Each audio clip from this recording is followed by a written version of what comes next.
Music make you lose control. Well, I haven't heard the song in forever. Damn. Yeah, it's old. It's old. It's old. Yes, happy birthday, Court. Happy birthday. And we are having an awesome time today. We're gonna have a great session and nobody's gonna die. Wink wink. I can't really wink. This is stop. Stop. Not once. The words you say. Oh yes, of course. Blame me, the DM.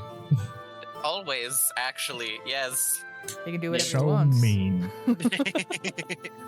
We still love our DM. Our DM is spectacular, but also Aw. ominous.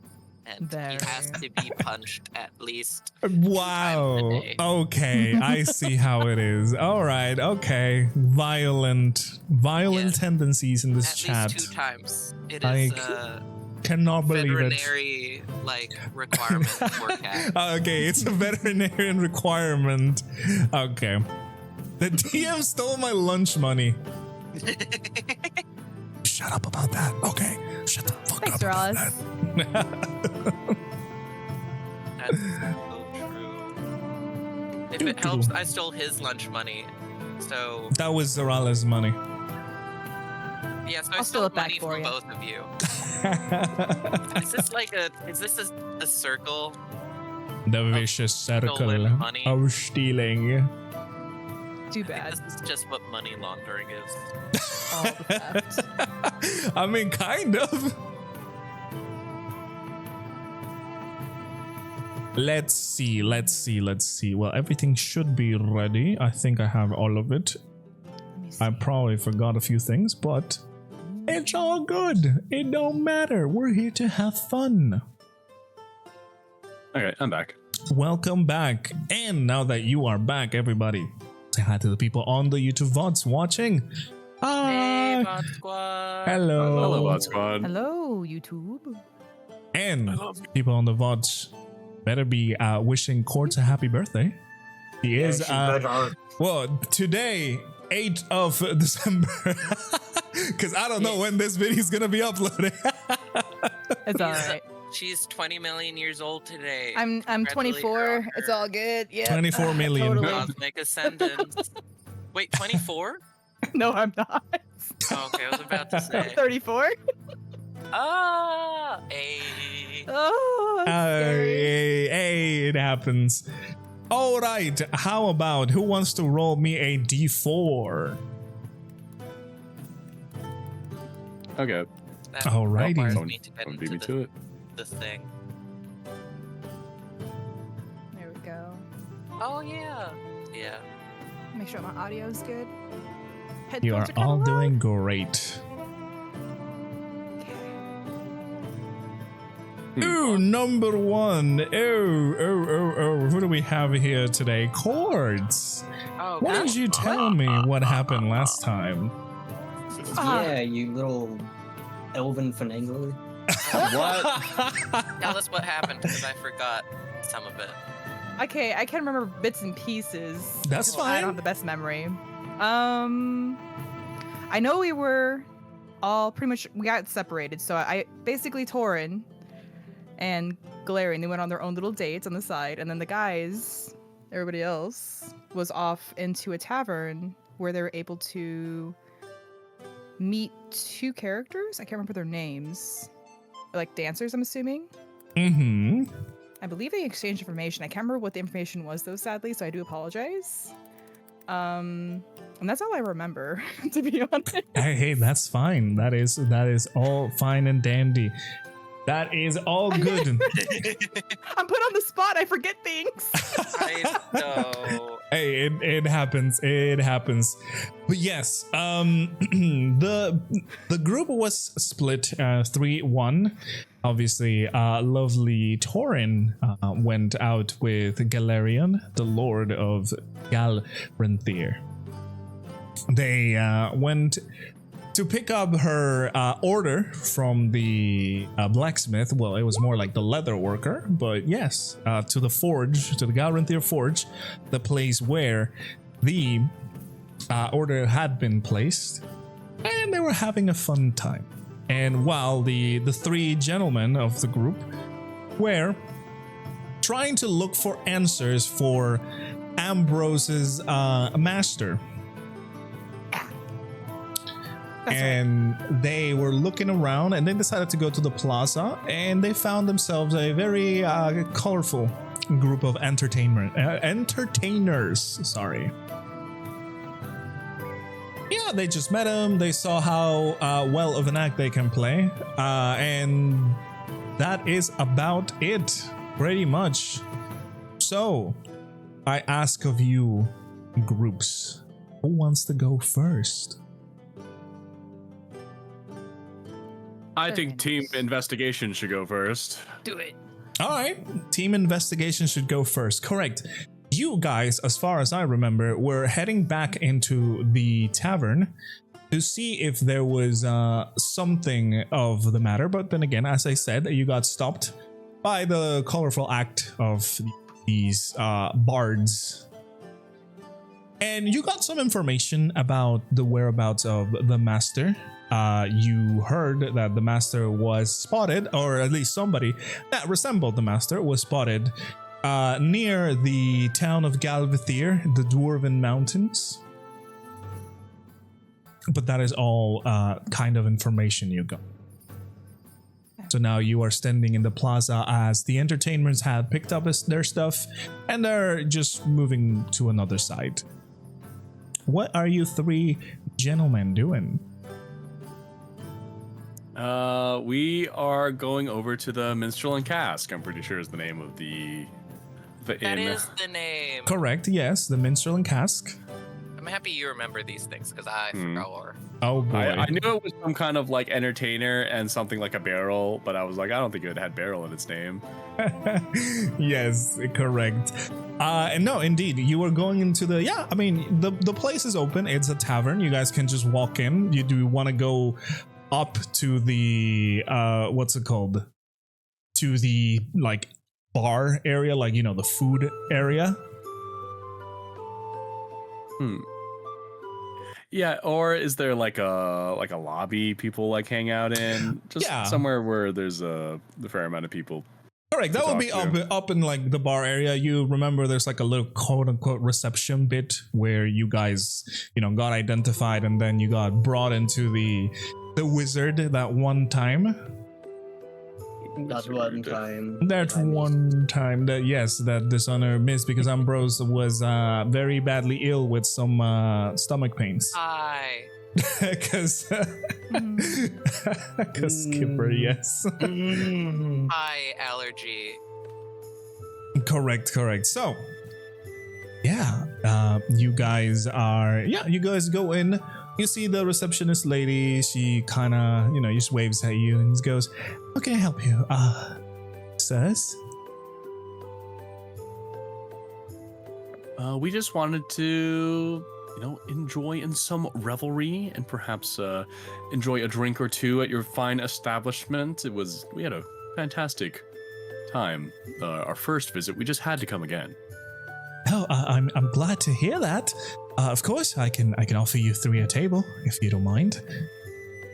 I can go check if there's any table available. So, am I able to see, I guess, like what the layout of the room is right now? Are there, you people can sitting at see tables or? No, yeah, you can totally see, like, as I mentioned before, the room that you enter from is like a spiral staircase, and in the spiral staircase you can see all of the rooms for the inn side of things, the rooms where people stay the nights. And up on top you can see it's the treetop almost is carved out. It's fully flat, and you can see like the walls that have been placed, obviously wooden details and stuff like that, and all up above them there is the whole leaves of the tree. The place is fairly open. You can see on one side there, the only closed area you can see is really the side with the bar and the kitchen, because they need to have it closed for whatever. I'm sorry, did you say it was busy or? Right now, you guys are mid-morning, so the bar has some people. There is not a lot of them.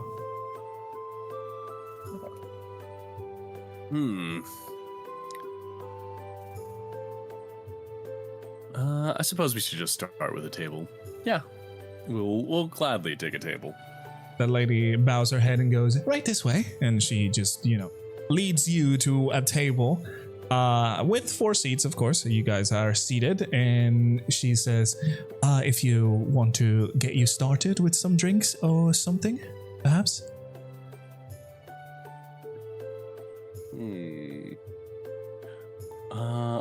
I'll just have a water.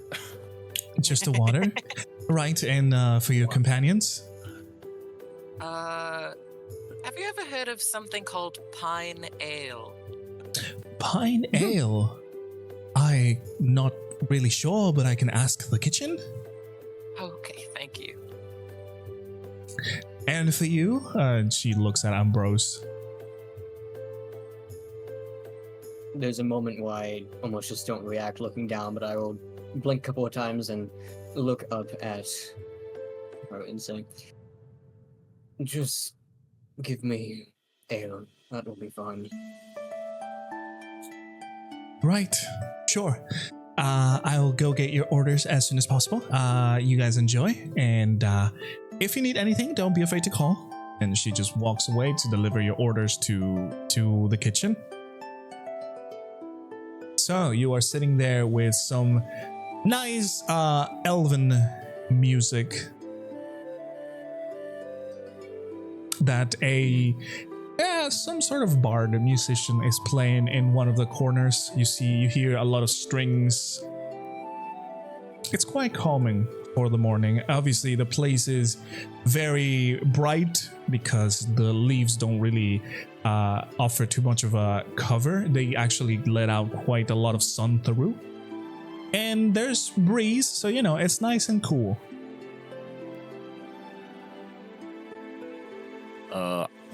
I take a look around and see who's sitting where and try to get an assessment of like what type of people they may be. Yeah, you can see a couple tables over. You can see a man sitting alone, elven. He has an apron, clearly some sort of worker. He is enjoying a meal. To one of the other sides, you can see a couple, one male, one female, just kind of laughing about and just, chatting. And at the one of other table, a lonely table, you can see a man just, sitting there, mug of whatever drink he may have, just sitting alone. Other people are showing up to the reception area, but they're either like directed to rooms or, they just kind of hang around in the kitchen bar area.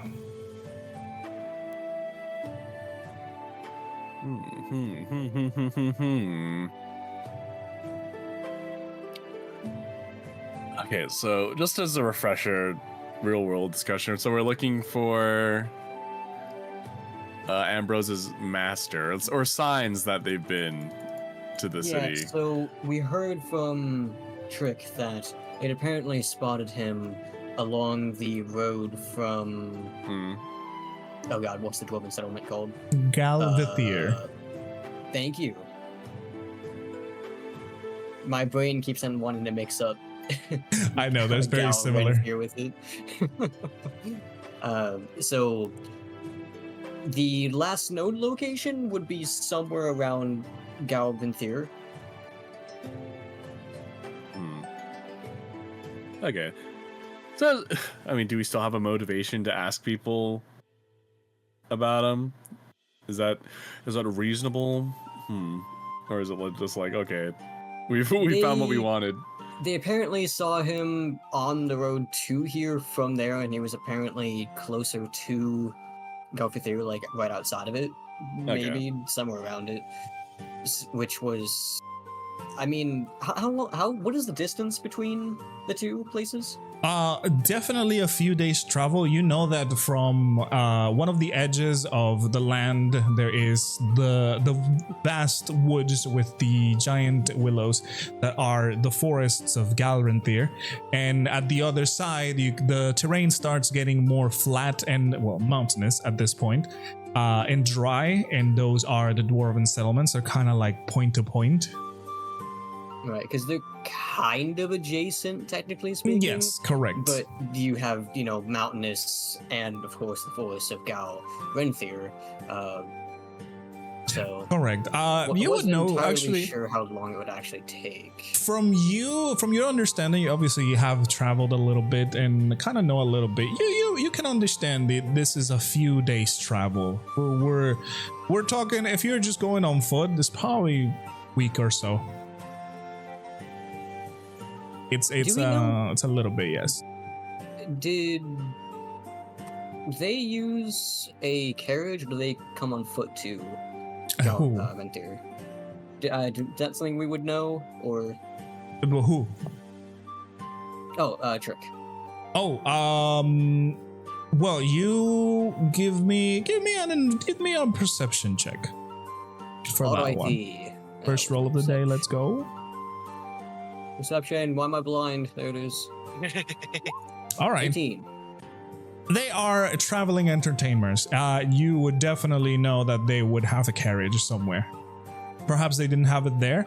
Maybe they left it in the stables, or maybe they have it somewhere else. Maybe there are more entertainers doing more routines somewhere else with the carriage. But totally, with the amount of things they were carrying, it was not something they could have just gone with, by foot, carrying it up on their backs. Alrighty. So they would have been moderately faster than the average person just walking. So, I mean, probably not really a benefit to ask around here, besides maybe just trying to find out if he was ever here. Okay.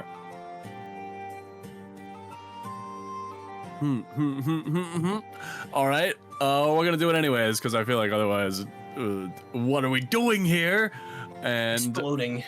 yeah, other than relaxing, you can never relax in a D&D campaign. It's all about the stress and the strife. I will say, if you guys don't remember, when you guys visited Jory, they did say that the alchemist would be able to help him.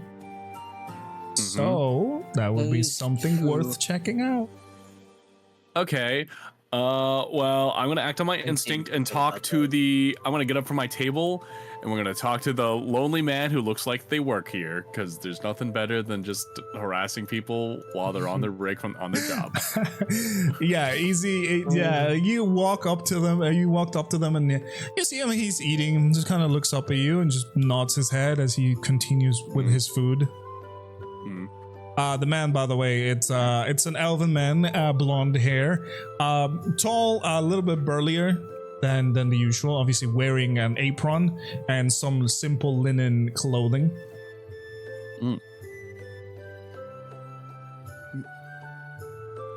Hail, my friend. I just wanted to ask if I could pick your mind a bit, perhaps, about the goings-on around your lovely establishment. He swallows a piece of food and goes, "Sure. What do you need?" So I ask, have you happened to seen any odd characters pass through here? Perhaps a human swathed in cloth robes? Oh, odd characters around these parts? Not too sure, but let me roll for something real quick. He rolls an Roll for at 20 and remembrance. he just like spontaneously combusts. He drank like dragon fire wine or something. You got a conspiracy. He goes, I'm not quite sure about the man you're talking about. It's, we see a lot of faces over here. Maybe, maybe not.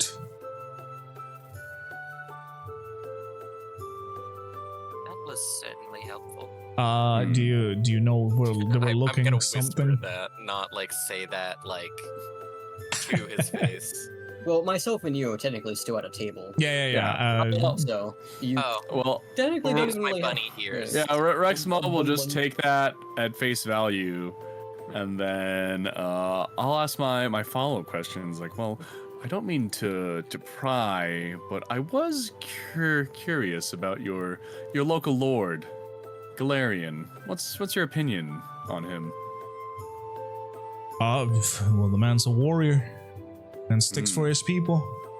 That's all I really care for.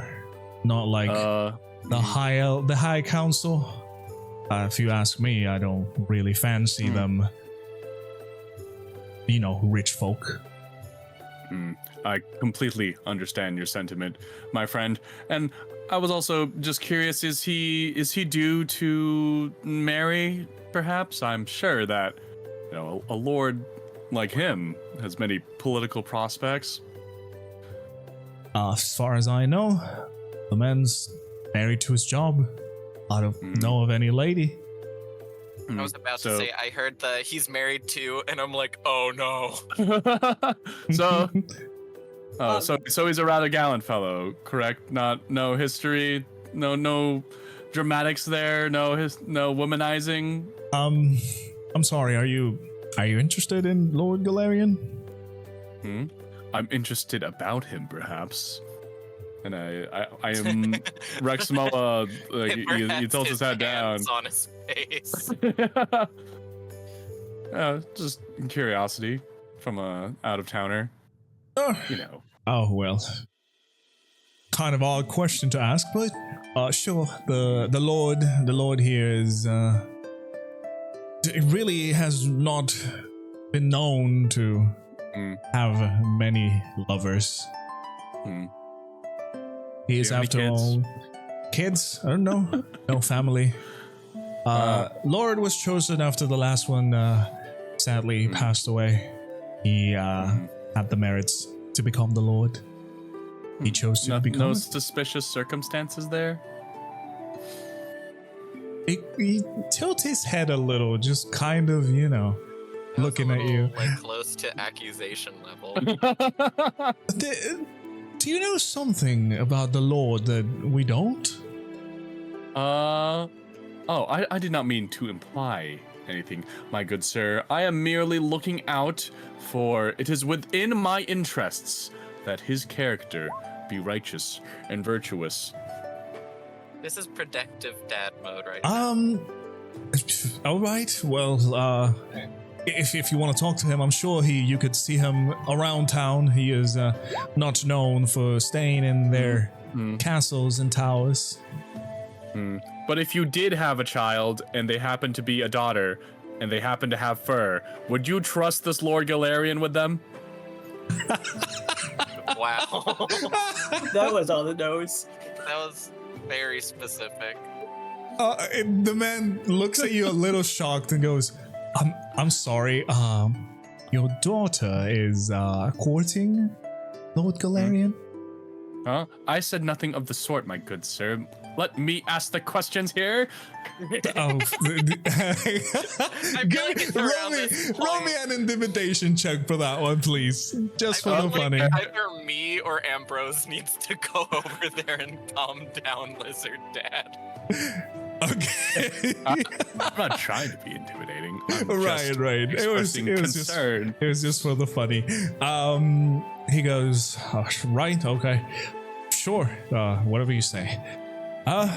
No, I mean, I guess if my daughter were to be with a lord, I'd be happy.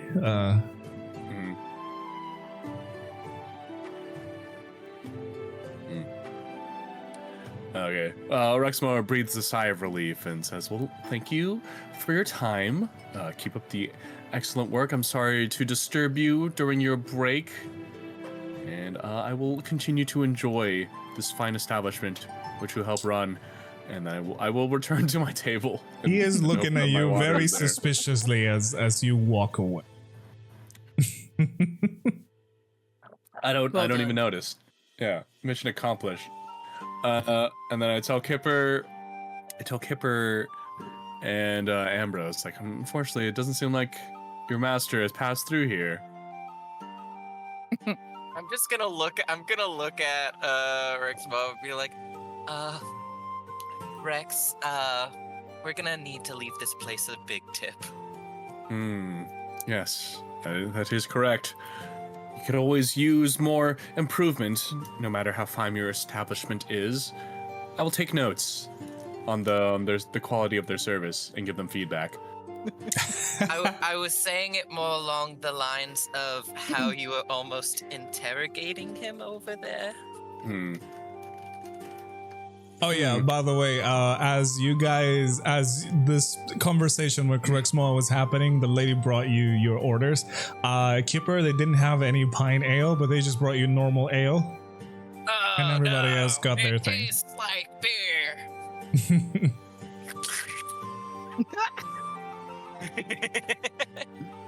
I will down mine the moment it gets to me, and then ask for another.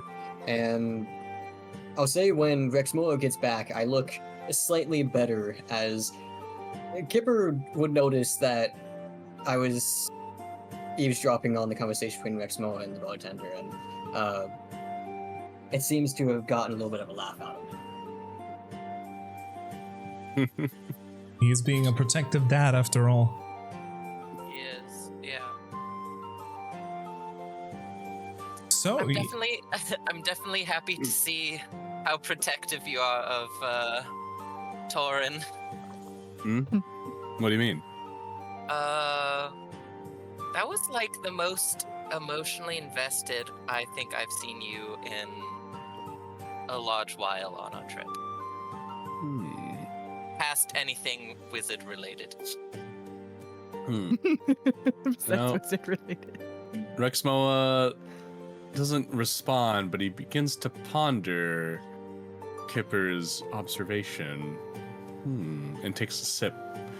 Take a big sip of his water. Oh. And wonders to himself, maybe I should have ordered something else that wasn't water. It could have got worse. You never know. Something stronger. So Kipper, they bring I'm assuming kind of beer steins of ale. Yeah. So Kipper's not going to be able to drink all that. This one is slightly smaller. From what you know, obviously, like the What? So big... they were profiling me? No. It's mostly an elf thing. Like you see how big tankards of ale would be in the town of Mistbell, how like people got drunk off like 2 of those because it's like a huge amount of liquid. But these ones are more akin to a proper cup.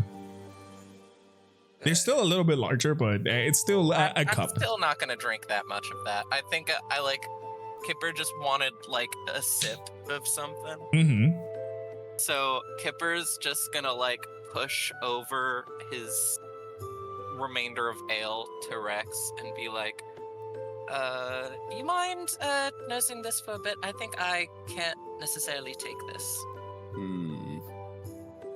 Rexmoa nods, still pondering. Good. Yes. And yeah, you guys are having a nice time around in the tavern, having found some information about Ambrose's master and also some information about Galarian, it seems. You guys are relaxing. You know for a fact that the healer in the healer's ward mentioned about Jory and how the alchemist would be able to help them. So that would be another place for you guys to check out. If you guys decide to do so. I would feel bad that we know this information and we choose like not to do that to help our friend Jory. So yeah, I'm perfectly fine with that course of action. Yeah. All right. So it depends on if you want to get close to you want to close your tab. I'm gonna go without paying. We need to pay. And we need to pay after. What? It's a banana, Michael. How much could it cost? 1 platinum? Oh damn, that's a lot of money.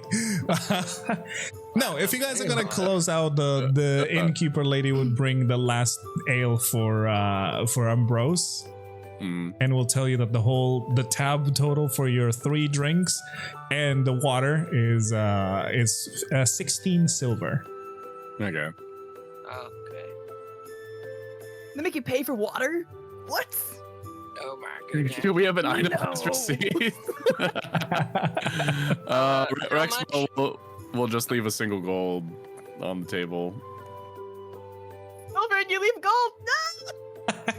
Okay. Torn me I cringing. have to apologize for harassing that guy during his lunch break. It's And true. asking uncomfortable questions on why he doesn't have kids. As you Even leave though- the gold, the lady just kind of, her smile just grows as, you have given her a big tip.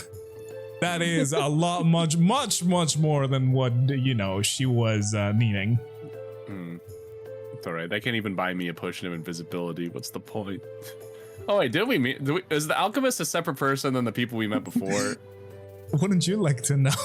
I guess we're about to find out. No, as far as you know, there is only one alchemist.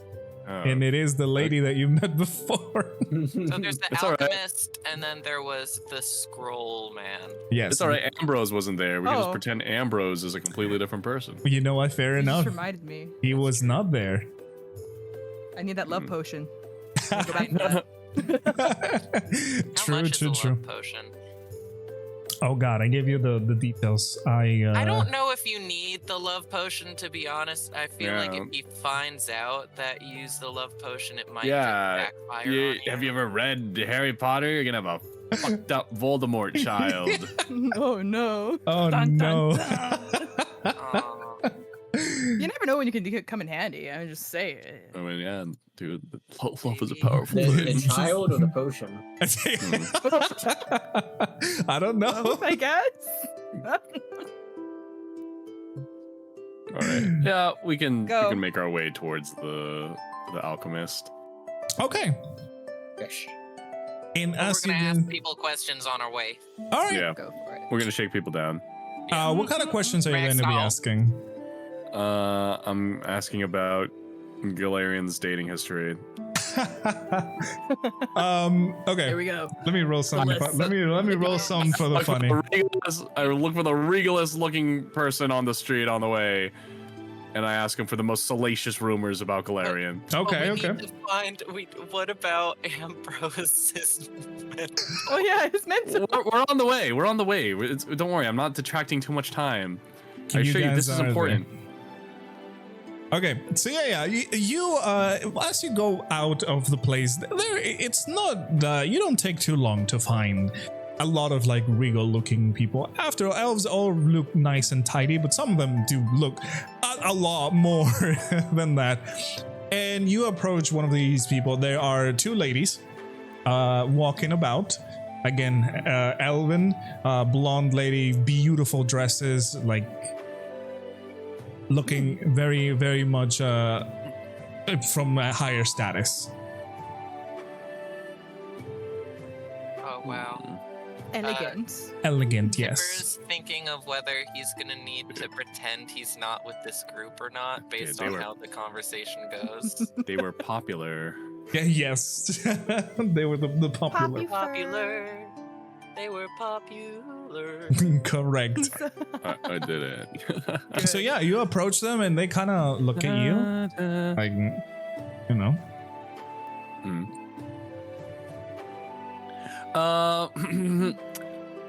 I clear my throat audibly in front of them because Rexmoa was a little nervous, and he's just like, "Oh, hail, fair citizens. I just wanted to inquire about something, if you do not mind, of course." Mm-hmm. They just kind of nod along. They're kind of like, you can tell these ladies are from royalty because they kind of have a little reaction to people getting close to them.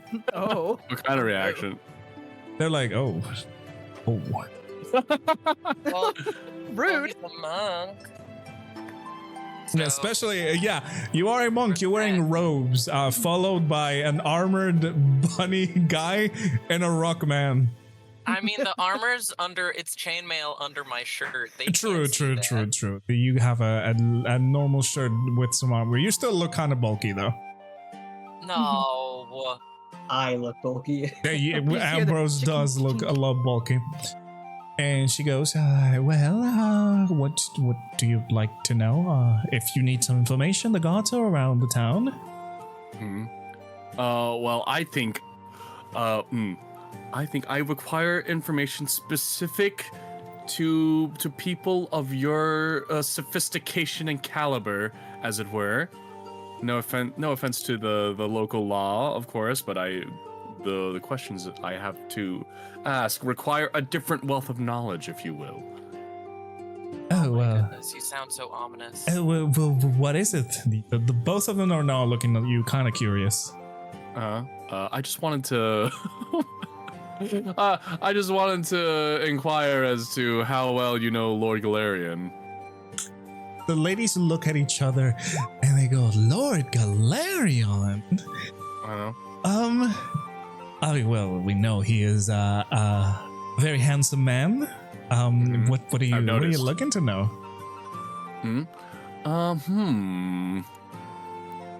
It's just Lord Galarian. Do they have a, how do you say, a dating streak? Have they been known to seek company with the fairer sex, perhaps? One of them goes, God, I wish, and the other one goes, right? Huh? Oh. Does he seek company with the not as fairer sex? The hairier of ones, perhaps? No. The ones with leg We hair? have to figure out how to ask this in a regal way. What could you possibly mean by that? The man's beautiful, My one good of them lady. says. The man's beautiful. Yes. And the other one goes, and he's a lord. Who wouldn't want to be with him? But what? God, Rexmoa. Ladies, has Lord Galarian ever taken a lover, even temporarily?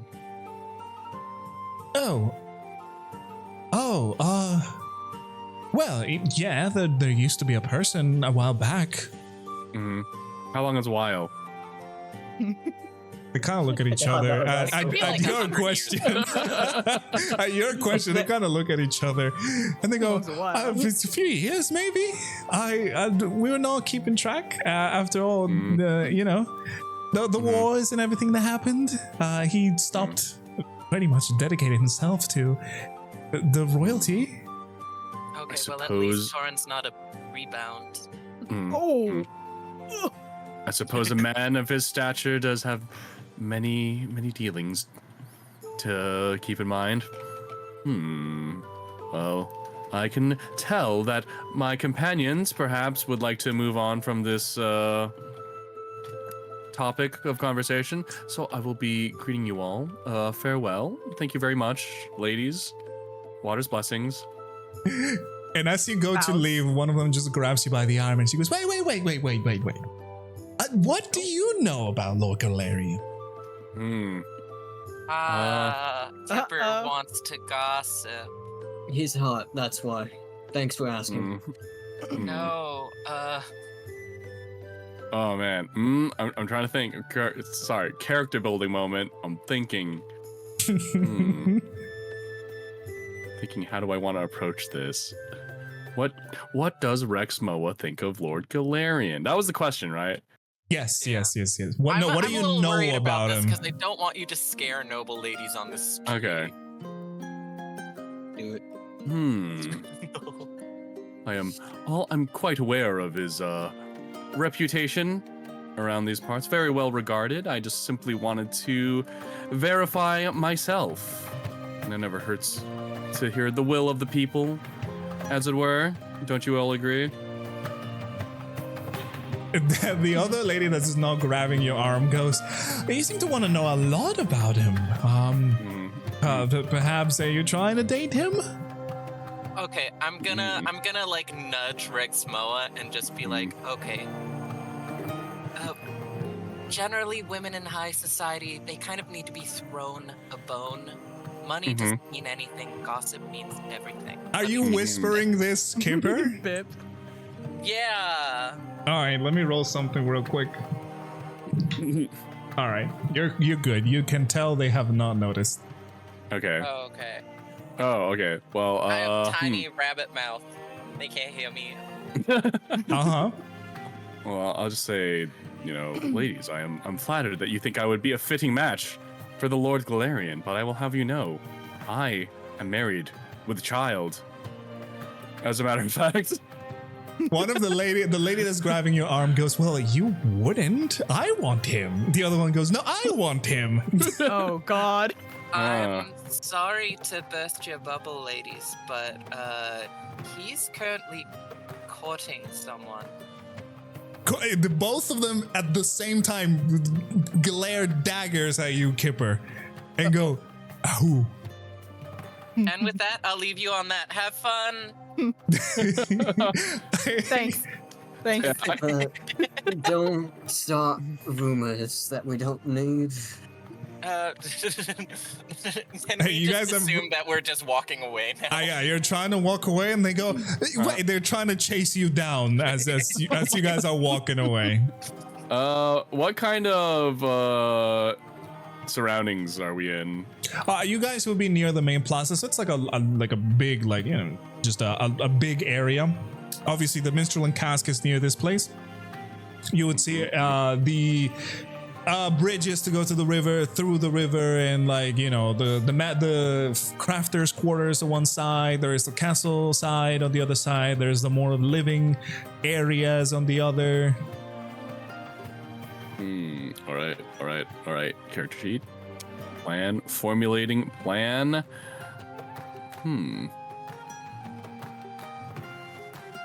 If I had to show you, let me see if I have the map in this one. Yes, I do. Okay, perfect. Let me just put the map on screen for you guys. Kipper just likes, So are we all staring running up. away from these noblewomen? Is that mutually agreed? Oh yeah, we're all running away from these. And I'm gonna be honest, it's gonna be hard for them to chase after us because they're wearing fashionable shoes. Yes, they are. You guys will be, by the way, around this area of the map. By the way, Surprised no one was like, just so you know, he likes cats. That's it. Not one. My brain is currently not clever enough to pull off such a cunning wordplay. All right, so I think is across the bridge more towards where we're trying to go? yeah, that would be more towards the crafting areas and the basically the shops, the markets, and all of that. You guys have been walking around the the regal kind of Christmas tree. districts areas. Mm. Shut up. Okay. Okay, so we'll cross the bridge, and I'll use one of my fancy monk power of the 4 elements spells that I don't get to use very often. Oh boy. Okay. I'll use elemental attunement, and here, let's see. All right, so I would like to just summon a light spray of mist over the bridge while we cross over it, and hopefully we'll lose those inquisitive. Okay, to try and lose them. Yeah. All right. Let me roll a. Every single one of you, give me a stealth check, and I will roll some perception. See if they, to see if you guys manage to duck away or move out of the way, and they don't get you. I didn't even know we needed Oh, that. Jesus. What the? Oh no! I rolled a 1. You rolled a 1. Rolled a 1. If it isn't the consequences Oh of my my goodness! You guys are lucky. You guys are very lucky. Well, the only one who would, I would say, because the rolls were pretty bad as well. I will say, Rexmoa, you stop at the middle of the bridge and you make some hand movements and start casting out this tiny mist that forms little rainbows. And, people are kind of like, wow. And, their children are kind of going in and starting to approach. You get pushed a little by the people that are kind of just coming in, just enjoying the little breeze. And you take a second more to leave the area. You can see the ladies are kind of looking for you guys, but ultimately they get distracted. They both roll very poorly, so I'm gonna give you guys that one. Nice. That's perfect. I'm just imagining they got swept up in the crowd that enjoyed the It's myth. not a super huge crowd, but there's a lot of kids like playing about, and maybe some animals and stuff like that. Yeah, nobles hate kids. And they're already slow. Correct. They don't work out. So you got away from the two noble ladies. They eventually just kind of get all huffy and leave. Well, I certainly hope they keep this conversation to themselves. Wouldn't you like Yeah, that? I Speaking of Galarian and his escapades, we'll go to Taurin. It's probably As- Taurin and her escapades. Yes, as Well, Taurin- we're definitely doing Galarian a disservice by asking all these questions. you guys are creating a defamation campaign on Galarian. We're gonna God. find out. Galarian's poll numbers are dropping. Oh my lord. But yes, Taurin, you and Galarian, after being in the Galranthir Forge and getting your armor, Oh, that's right. your armor set and everything, you got even a gift from the blacksmith, the leather worker, I guess. Mm-hmm.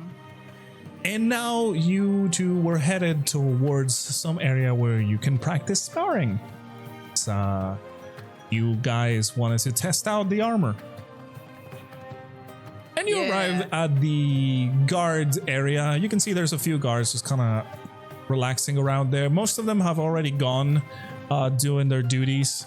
So they have the area mostly for yourself. There are still a few people just kind of chilling there, maybe guards on their off times or whatever.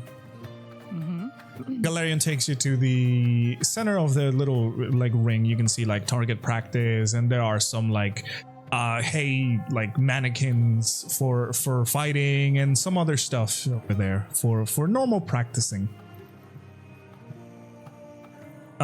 He goes, all right, well, now shall we get prepared? I would not like to hurt you or get hurt, so I'm going to borrow some practice swords, or perhaps you have any other weapon of choice.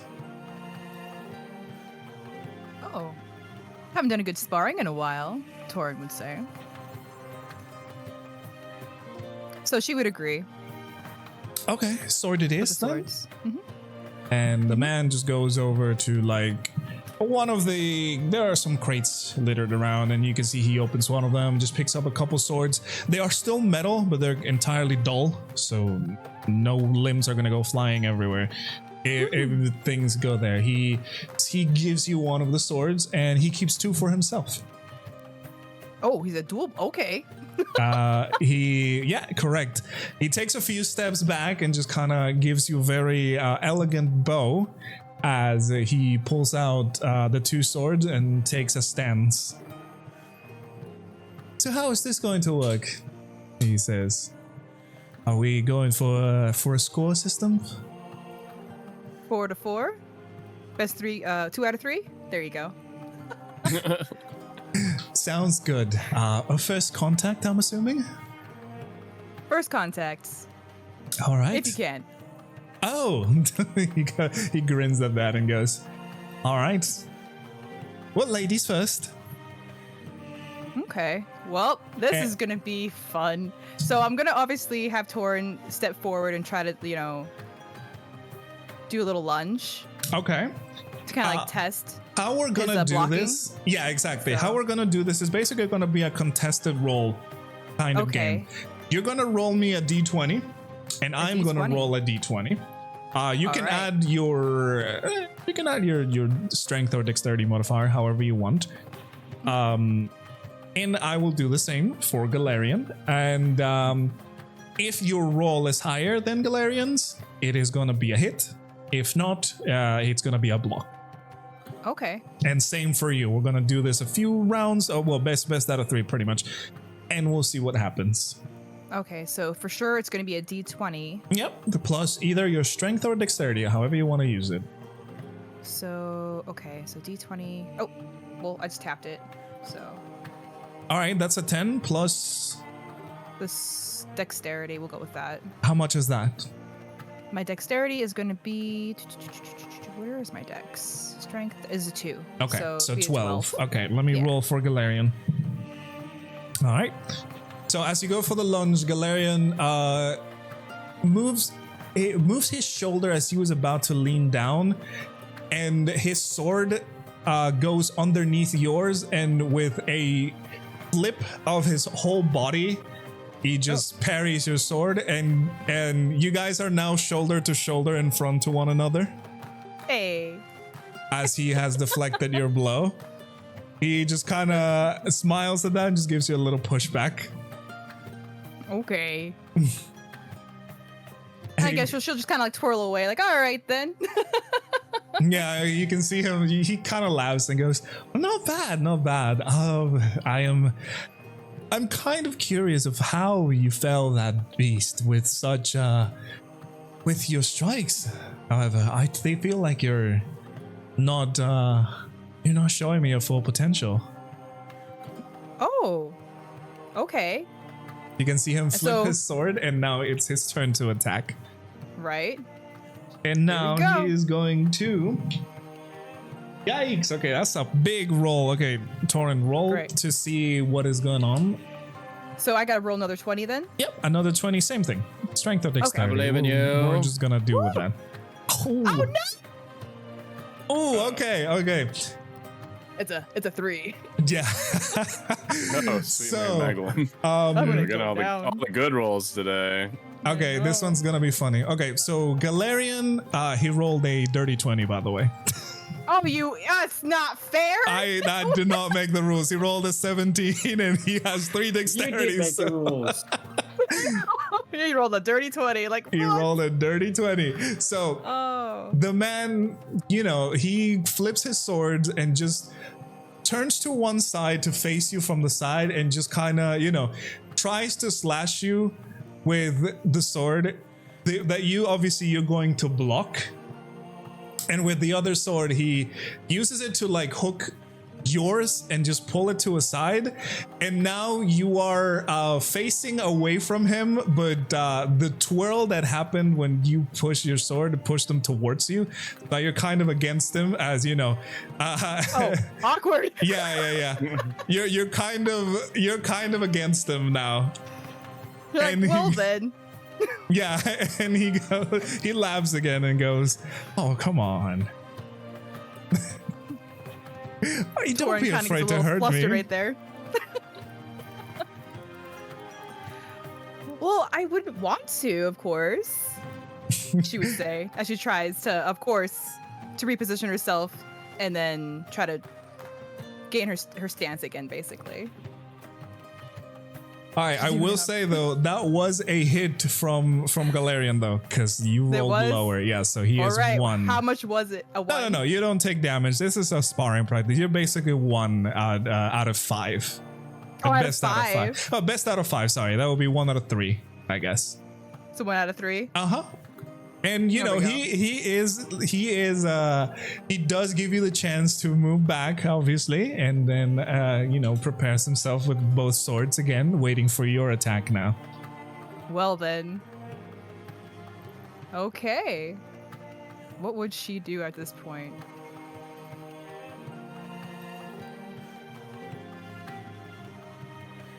You really don't let up, do you? Tord would say. Makes things less And- fun, he would reply. Makes things less. All right. Well, okay. Here I come again. Be ready. He just nods at you. All right. Let's go. Yeah, how are you gonna do this? And roll me the d20 plus, that would be 2, I guess. All right.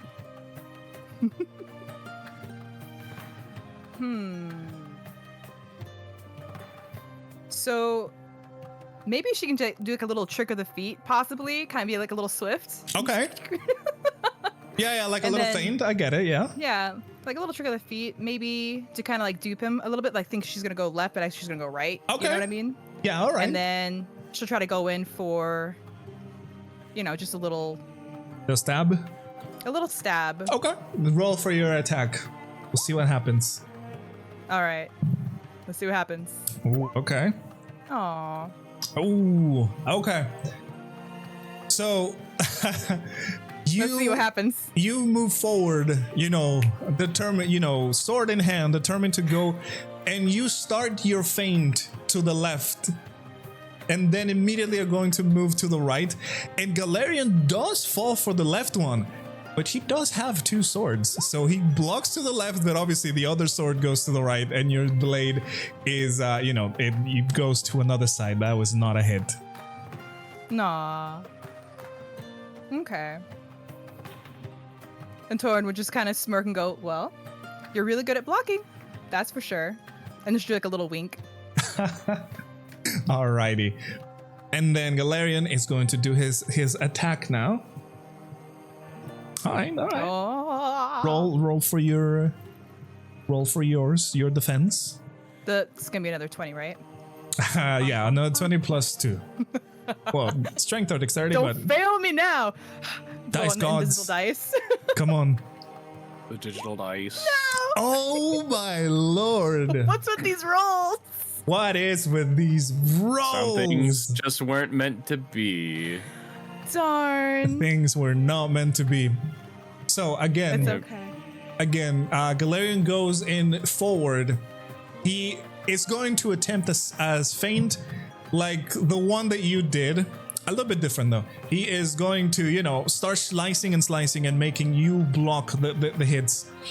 And we go. once you think he's going to stab directly at you, he twirls around, so your sword, when you're blocking, stays in the place. He twirls around and he just kind of pokes you with the hilt of the sword on your side, as he is obviously now behind you, and he laughs and goes, and you are not that great at blocking. And that would be another hit. Yep, and Taurin be like, oh my goodness. Now for the turnaround. What's going on? Oh, the turnaround? Yes. You can always transform into a bear. You know what? Fair. You know what? Yeah, that is fair. Okay. That's more naturally what Taurin does anyway. All right. So then I guess, Taurin kind of look over her shoulder a little bit. Like, maybe I'm doing it on purpose. You never know. I'm Maybe sure I'm just a that's the little closer. case. And she'll kind of like lower the sword and turn around. Okay. Slightly leaning, just slightly. Okay. And now, yeah, go ahead and describe your attack and your roll. All right. So instead of it being like, it'll come off as an attack, but she wants to get closer. Okay. You know what I mean?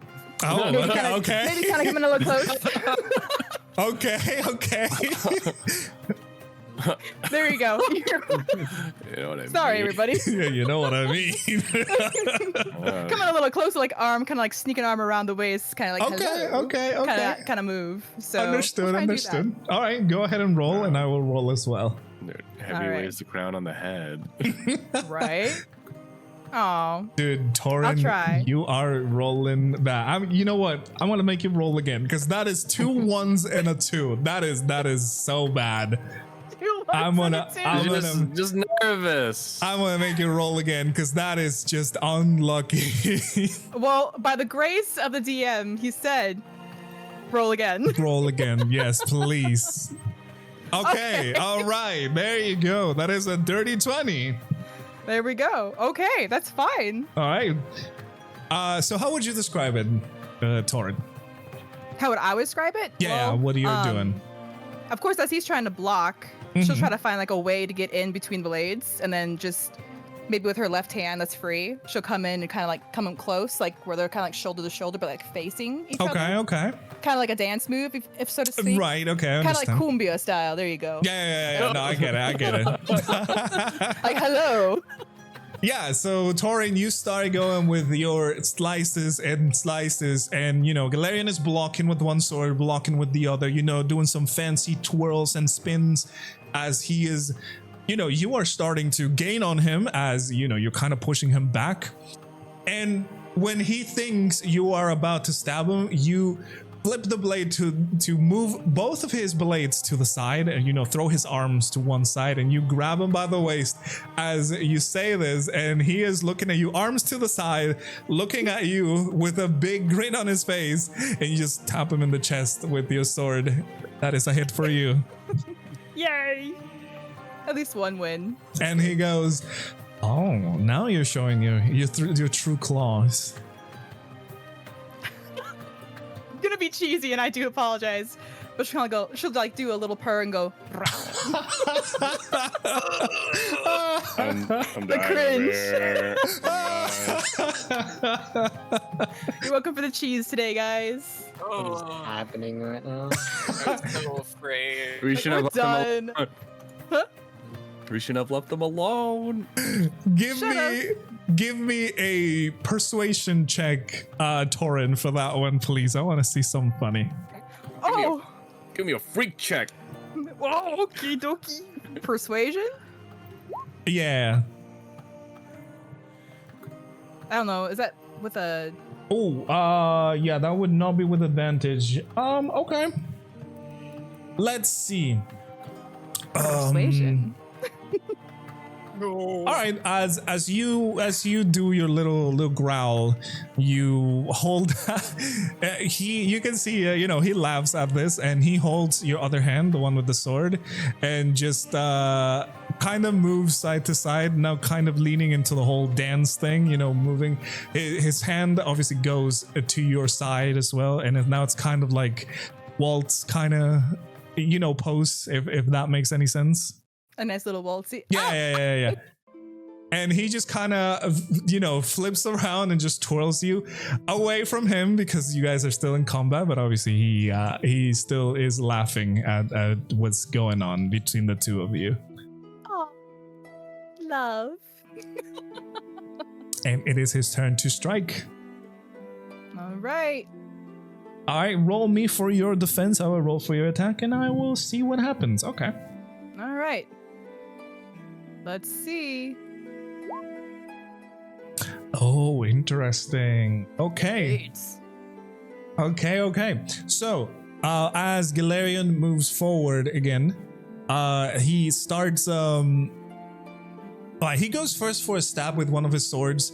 Obviously, you're going to block this, and they're gonna, clash swords, and then he's gonna try and twirl and hit you with the other sword, but he clearly misses as you understand what he is kind of doing. You are seeing a little bit of fighting patterns right now.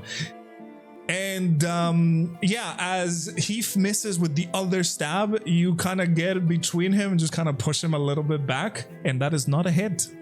Surprisingly, he rolled pretty bad there. He did. Oh my. Mhm. Sadness. Galarian goes, "That is nice. I didn't know you liked dancing." A little bit. I Oh, don't often dabble in dancing too often, sadly. It's been a while. maybe that should change. And he just kind of gives you the fingers, like, come on, like, because they're still fighting after all. Right? Hey, yo! That was such a smooth line. Very nice.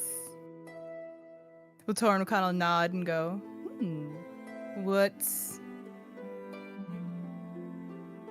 how would she say this?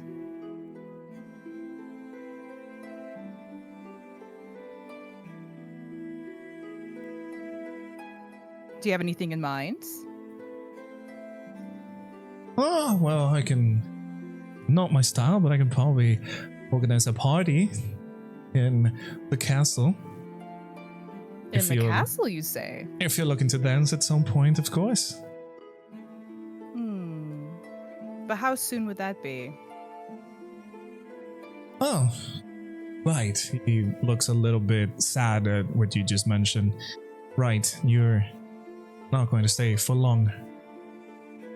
Oh. Sadly. Unfortunately, that would take a couple days, at the very least. Well, nothing stopped me from coming back. could always plan something a little later.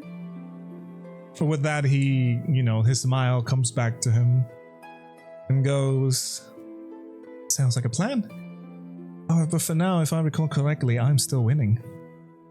Oh, indeed. Gotta fix that, don't we? And go ahead and roll for your attack and describe what you're doing. All right. Well, to wrap this up, everybody, since we kind of been going at it back and forth, let's try and go in like we're going to attack, but try and like, sneak a little kiss. Oh, okay, all right, okay. God. They're going for it. They're just going for it. Damn. Okay, yes. dirty 20 again. All right, we'll see what happens here. That, oh my god, that is a 2 from Galarian. All right, how are you going to do this? How are you going to do this? So it's for killing people, not the kissing strike. Not the kissing strike. Like a little Cupid. But like, okay, so how are you approaching the attack and you're gonna end up with... Oh, yeah. I know that's what you want. I'm plotting here. So previous one, I pushed him back, right? Uh-huh. So then I would have to, of course, regain that step back. So Taurin would go in with another lunge. Uh-huh. And then, of course, I guess more delicately, kind of like, try to like, part the sword so she can come in closer. Okay. And then maybe like sneak her arm up to the nape of his neck. Oh, okay. All right, okay. All right, yeah. You can see as you start with the lunge again, he blocks you and he just kind of, smirks at it. It's like, okay, you're only doing lunges and like he kind of understands you're not doing it for, for fighting. You're just kind of being, playful with it. And, he goes with it, he blocks it. You can tell now by the strength of how he's blocking that he's also not putting a lot of effort into it. He is actually like letting this happen. And as you get close, he also, he thinking you're going to stab him. Obviously, he grabs your sword arm, dropping one of his swords, just kind of holds it on top. But as you lean in for the kiss, he obviously drops the other sword, holds you by your waist, and is going to lean in for a kiss as well. Aw, and that's smooch without resistance. Exactly. And I mean, you guys share a kiss, how long and we kissing? I mean that would be up to them. They're just locked in place. You're gonna tell us. But yeah, you share this a lovely kiss, and after it's done, Galarian just dropped his swords, and he's just kind of smiling at you. And then you hear somebody clapping on the outside of the ring that you guys are fighting, and Galarian just kind of looks around, and there are people watching now. Oh, there are a few guards already watching. Ha. And he Taurin, goes, of course, "Oh no, go ahead." Yeah, Taurin would blush at that, like, oh my, oops, forgot where I was at. Yeah, he goes, "Oh, sorry, I did not mean to attract the crowd. I guess that's what happens when you have a title like mine." Oh. It's no worries. Let them look, I guess. And with you saying that, Galarian grins again. He's gonna lean in for another. There you go. He's gonna go for another kiss. Another smooch. 2 for 2. Hey. And yeah. Yes. After your moment, he is going to laugh and just kind of grab you by the arm again and just go, "Let's go. I don't really feel comfortable with all these people watching."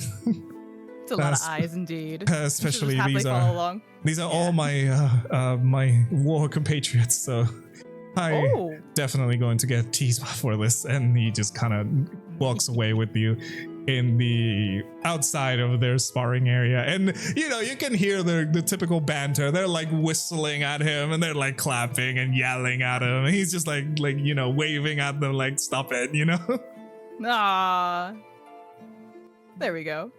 I said Taurin could wave, but nah, that'd be cheesy. And as you guys are leaving the area, where do you Taurin and want to go with Galera? Oh, there's more. Oh, okay. I mean, you guys are leaving. You can decide where you want to go. He's just kind of leaving the eyes of the guard. When was the meeting supposed to happen? Like towards the evening? Yeah. Oh, it would have been the Time is next day, by the way. Yeah, he did say 2 Okay. days. So this will Okay. be the second day. So then the meeting's happening Tomorrow, next, yeah. after this day. Okay, Exactly. tomorrow morning. Oh. Well, I guess they can go. Is there like maybe a park nearby or something? They can probably go in there and just like kind of like relax away The from whole public town is eye. a big park. It's a big park. Well, I meant like somewhere a little more secluded, not so in the public eye, I guess. That would You be could more. probably ask Galarian. He'd probably know. Yeah, I could. Oh, that's true. That is true. We can. Well, let's ask Galarian. Okay. Taurin would be like, so, do you know any quiet places in town? Oh my god. Quiet places. Oh God. Of course. Oh my How would you feel about going into the castle? The castle. Takes you to the freaking library. Horror I mean, stories in there. It did say quiet place. Gotta stay quiet, all right. Oh my Let's goodness. start library. It could be. It could be like nice and quiet in there. It would actually be really awkward if you were brought to a library, considering the last thing that happened in a library. That'd be funny. Oh my Yeah, goodness. that's what I was referring to. I was like, oh no. Oh my goodness. But yeah, he But Taurin- offers toward gesturing towards the castle at the other side of the plaza. What? Well, like Taurin would be like, well, what would be in the castle then? Peace and quiet. Just peace and quiet? Me? Keep Well- in mind, he's basically is it asking you? you to enter Is it his me? home. I know. That's why I was like, oh my, so soon? All right. He goes, I mean, it depends. If not, we can probably stay by the gardens around. Well, Oh, Let's oh go my ahead. God. Torn will go. Oh my god. All right, and you Oh my two God. are going to be headed into the Galranthir castle. And with that, we're going to go back to the investigation team. There you go. You Expect the three series. are headed out into the alchemy towards the crafting area of Galranthir. Let me change the background here. Perfect. And as you... It's that same guy. It's the same guy, yes. You guys arrived easy enough at the crafting, like, I guess, not quarters, but district. That's the word that I was looking. Yeah, and you see obviously the multiple signs and all of the different shops and everything. Obviously, the one of the vial that is glowing would call for your attention. The luminescent vial, as you guys know it. That is the alchemy shop.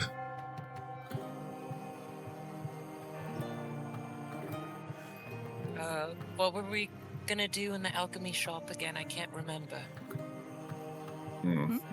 We're here to inquire about how we can help our dear friend Yori. Oh my goodness. Yeah, that is important. I probably shouldn't have asked that in character, because that makes my character seem horrible. Very forgetful. It's all right. We have had a long day. It's not even over yet. You have your mind has been divulging into deep conversations that you don't even know were yours. Oh. Yeah, easy. I mean, everything is there. You can see people going in and out, like the multiple shops. It's a quiet day. All right. Well, I suppose just all of us should step inside.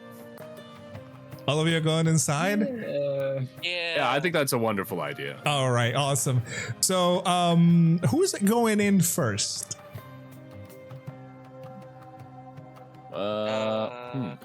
I'll go first. All right. Okay. Yeah. Ambrose, Ambrose, go go. first. Ambrose goes first, and as you open the door, it's a nice wooden door with some glass, stained glass on the outside.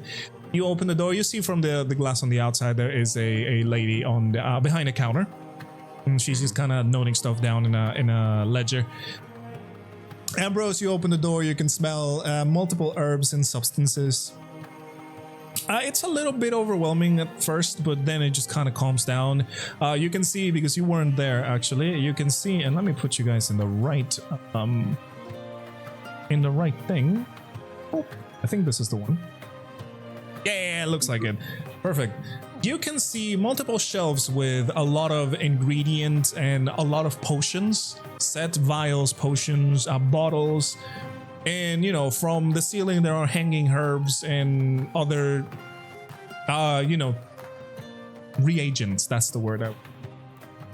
As you open the door, you know, a little bell chimes, and the lady goes, "Hi, hello, welcome to..." Oh. As she sees Ambrose and Kipper and Rexmoa going behind them. It's good to see you again, my fellow scholar and master of the alchemical arts. Welcome. Quickly realizing we had a repeat of the alchemist in Misspell with here. Yeah. I'll say, I'm not going to ask what happened. Sorry for whatever happened, presumably yesterday. That's all right. What are you looking for today? What can I help you with? He's asking you, Ambrose, by the way. I suppose, technically knowledge, our friend is currently in a comatose state. We know what caused it, but not really sure how to fix it. Oh, I'm sorry to hear. Your friend, where is he? I could probably help him out if I get a look at them. He was just at the clinic, right? Healer's ward, yes. He is at the healer's ward. I can tell you a bit more about what happened if you look at him. Oh, yes, a guard came here and told me about some assistance needed in the healer's ward. Well, what happened there, if I may be so bold to ask?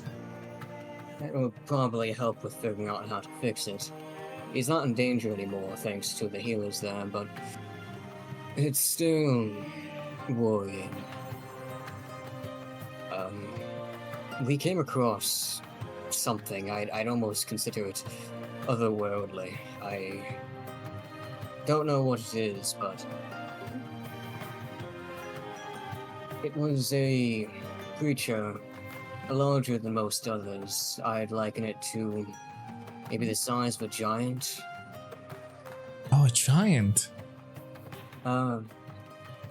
But it was floating around with long tentacles, and it seemed to mess with our minds, even when we weren't near it. Oh, so psionic nature. Well, I can probably check your friend out. I may be able to help him out, I guess. There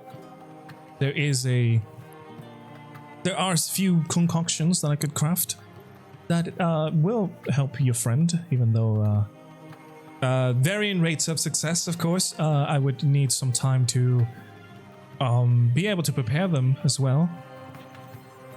And she looks at Kipper and Rexmoa, and she goes, "Which I would not be able to do if I am busy waiting for my delivery." I apologize. We haven't gotten to that just yet. We've been called into a meeting by some pretty prominent people. We do intend to find them. It's just that time isn't on our side currently. Well, now at this point I am not sure if that delivery is going to happen. So if it's in the interest of your party, I would love to extend my I would love to hire your services for the ingredients that are missing. As you know, we had a little bit of a misunderstanding before, but now it seems that my attention is clearly needed, and I cannot be here for all of it. I'm alone here, you see. Will this pay for the amount needed to look at our friend? No, yeah, of course. This was an order from the Lord himself. That would not charge you for that. And in fact, I was asking, I was giving you a payment for the materials that you were going to gather. Are you a part of their group? She asked, looking between the three of you, I guess. Oh, yeah. So he was indisposed with a fruit allergy the other day, so he wasn't able to come into the store. Oh. New town and all. Oh, yeah. I can understand that. Sometimes I eat something that makes my stomach go crazy. That's fine. But yes, if you still want to take the offer, of course. Absolutely. Right, we could probably use some extra money, so... Alright, so... I like money. She opens up the ledger again and just kind of flips over to the page that she had the locations listed and just kind of turns it so you guys can see. Right, so... what I'm requiring again is vials of spider venom. I need the hag's nails and some dark mushrooms. I will pay you according to how many you bring and the condition of them. I'm pretty sure we have established a price. Real world question: did they say dark or dark? Dark. Or duck? Okay, dark mushrooms. Okay. I am British.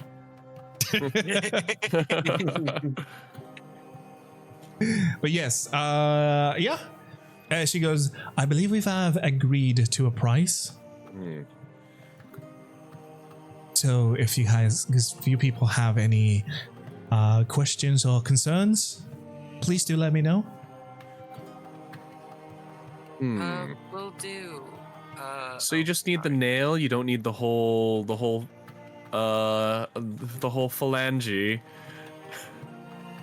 Well, the flesh of a hag is usually very disgusting, so I don't think that I will take that. I've heard there are different types of hags. Do you have any idea what it may be? I believe she mentioned it was a green hag. Am I correct in remembering? Yes, it is. There has been sightings of a green hag near the deepest parts of the woods. Which I guess makes sense considering the amount of green in the area. Is that how green hags work? I don't know. I'm from a lake. Somewhat, she says, with a little laugh. And she goes, well, if you guys are, but yeah, we'll remind you of the prices. 20 gold per every hag nail. The mushrooms, 5 gold each. And the vials of spider venom, 15 per vial.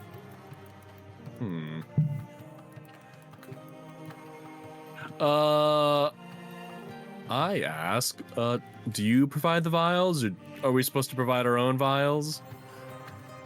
I can give you an amount of vials. I'm not opposed to that. I just don't want to, give you 2 vials and then you may have the opportunity to get more. Fair enough. So if you guys want to, and she just kind of looks below the counter and just kind of pulls out a little box, and she pulls out from that 5 vials, empty vials. I can part with the 5, but if you want more, I'm happy to sell them to you. Now, would it be okay if you just give us like a handwritten, oh my goodness, map Oh, yes, where of these course. items could be located? Sure. Let me. And she again turns around and starts looking for some paper and whatever to write on it. And she turns the ledger and starts like drawing the map for you guys. Who's gonna take the 5 vials? I'm Probably- already carrying a couple of Probably vials. not the people who go to the front lines of the fight all the time. Okay, so Kipper. Oh, Well, Kipper's kind of a hybrid, I so feel like I'm stealing them from Ambrose. I but mean that would be I up to will you grab guys. Okay, Kipper, make sure to note down 5 empty vials. Okay. I hope you know how to milk a spider, boy. Oh Jesus.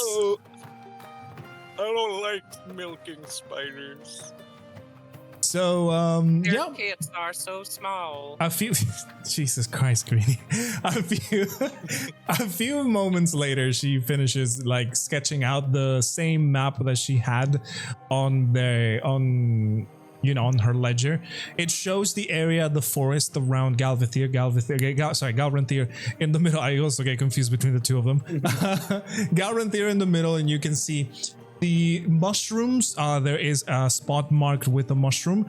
It is towards the east, towards more going to the mountains. You can see a place marked with the mushroom. Towards the north area where the forest goes deeper is the mark of a claw, which would be the hag. And to the south, where the forest is still happening, but it's like starting to fade out, you can see the spider.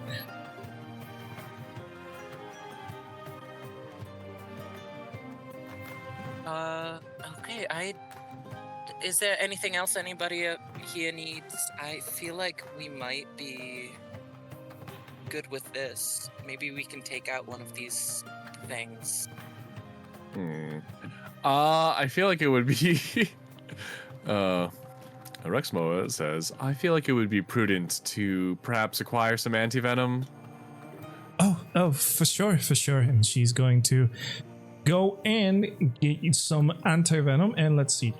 Alchemy shop. And the antitoxin, which is called, she would show you there are a few vials of this antitoxin that will run you for 5 gold pieces each. I have a spell for this though. Oh? But you don't always have mana. Oh, okay, Is the no, thing. you're right. I need to use my mana for healing. Yeah, the vial of anti-venom would be 5 gold pieces each. Okay. I guess let me check my wallet. Damn, I feel awfully silly for giving that those darn service people 1 entire gold. We'll buy 5 of them. One for everyone plus 1 extra. Okay, 5 vials of antitoxin. Sure enough, she just hands you over the 5 vials, and that will be 25 gold pieces out of your You are inventory. such Okey-dokey. a frivolous spender. All right, and you have 5 vials of anti-venom. Okay, I'll give 1 to Kipper and Ambrose, and then I will keep the other 3 to myself, I suppose. All right, And wait till we reunite with Taurin. make sure to note those down, Kipper and Ambrose. All done. Alright. 3 Thanks. vials of anti-venom. Will likely come in handy. As she pulls away the little display with the antivenom, she goes, perhaps interested in maybe some potions of healing, mana, if you're of the more of the magic affinity. You know what? I think I'm good for now. I might buy some after we get some more cash. I'm looking a little empty in the pocket. Yeah. I'll have you know I have no money. You took it all from me. I mean, you gave her your money. Yeah. I'm sorry, She- that's how she took transactions work. It still happened. That's how transactions work. I'm sorry. He's being you exchanged money for goods and services. Are you broke He's now? being a silly old man. Don't worry about him. Hmm. Well, I guess we can leave unless Alright. you want me to. I mean, embarrass us further. if you guys want anything else from the alchemist, Yeah, would anyone like anything else from the alchemist? I don't I think got I need any- anything. I don't got any spending money, so. that is Sounds good. fine. That is fine. So yeah, you guys get out of the alchemy shop, and you're still in the district, the crafting district of the town. You guys want to look around a little bit more? Yes. All right, what are you trying to look for?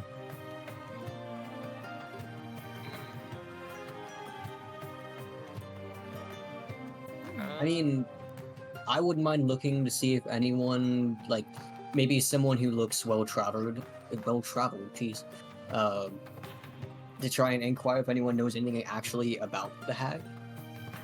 Ooh, okay, interesting. Roll me a perception check, Ambrose, please. Ooh. 17. Okay. With that, as you're out and looking about in the freaking district, you can see a few adventurers. There are a few faces that look like they, do adventures and go out and do many quests and such. If you guys approach one of them, it is a very heavily armored lizard folk as well, carrying a very large great sword on his back. Hmm. First lizard folk, other than you. How are you going to, engage with this individual? I'll just walk toward him, stopping a little bit away from him and saying, "Oh, stranger. I'm looking for a bit of info. A couple silver in it for you, if you know." Oh, now you've caught my attention. What are you looking for? Do you know anything about green hags? What they're capable of? Maybe if they are predisposed to certain things? Oh, yeah, nasty creatures. They live in the woods. They trick people into taking their deals. They usually don't end up very well. Are you looking to fight one of those? Aye, that we are. Well, I would say to be careful with their illusions and the fact that hags are usually never alone. Oh. Maybe other hags, maybe some other nasty critter they have as pets. I will say, don't treat them lightly. They will stab you in the back and steal your eyeballs the first chance they get. I don't know why it's always the eyeballs. It seems to always be that way. Oh. Well, some do say eyes are the window into the soul, so. Right. Maybe that's the case. Maybe they just like the taste of eyeballs. Who knows? You know, that's probably more accurate. Both of those are equally worrying. Whatever it I've may heard that be. hags are pretty strong magic-wise. Oh, Is that yes. true for green hags? Yes. Well, green hags are not amongst the strongest of hags. There are certainly, you certainly have to beware of their magic. They're very good at illusions, as I mentioned before, and some of the nasty tricks.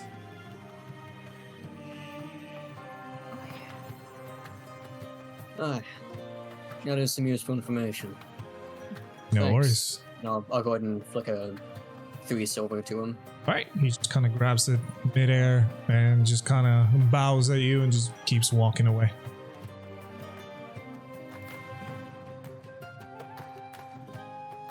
Rexmoa, that was totally an opportunity to see if he knew any places that serve meat.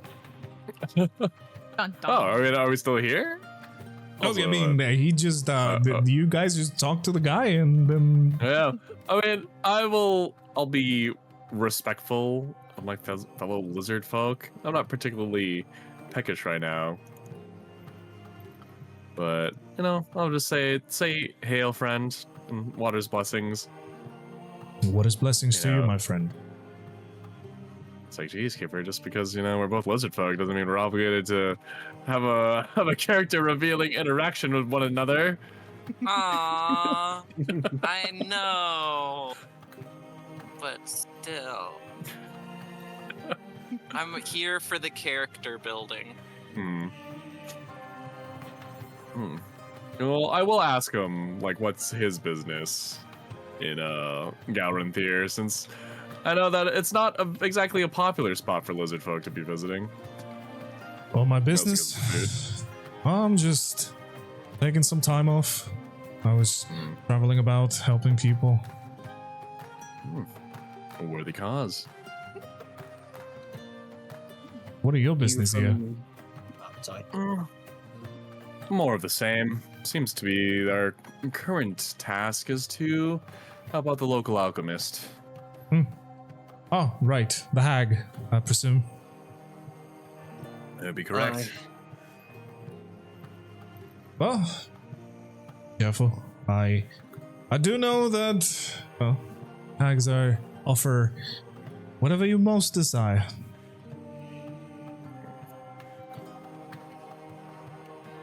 Whatever you most desire. Yeah. Rexmoa repeats the sentence out loud and almost contemplatively. Your heart's desire. Yeah. And yeah, I have nothing more to add to the conversation. He goes, right. Well then. Just, bows again and just leaves. I'll look to Kipper and Rexmoa and say, well, we should probably think of something to make sure it can't attempt to transform into one of us. Whether just be sticking together, maybe putting something under our clothing that we can show. Oh, that's smart.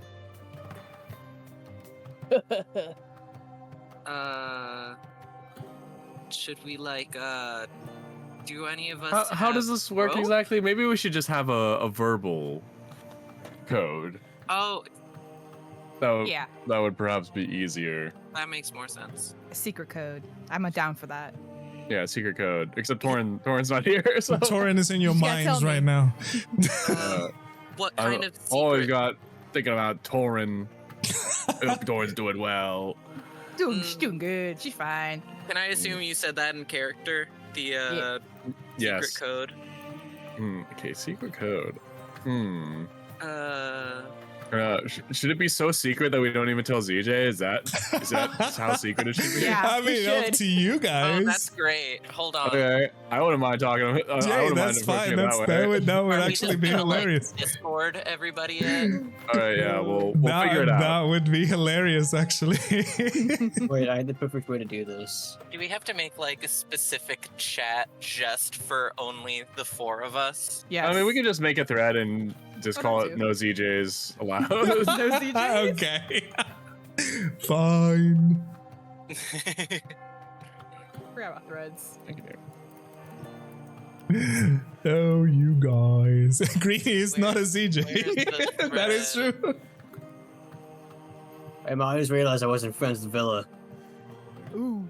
I can't Ooh. believe myself. Where's the thread? Why can't I see it? Which one? The secret. Secret party. tunnel. Secret tunnel. Secret tunnel. And I. Was it posted yet?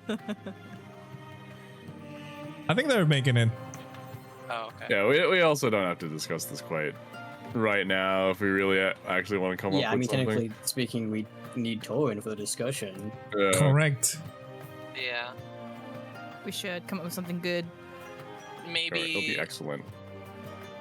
Best Maybe code we'll name. I don't know. Do this tomorrow in the morning, and then afterwards we go to the Hmm. the event? Does that sound like an idea, or should we do it after we meet up with? Just whenever Taurin's back, really, I suppose. Oh, okay. That'd be best, probably. Yeah. Yeah. Good. So, you three, what is your next what is your next destination? Where are you guys going now?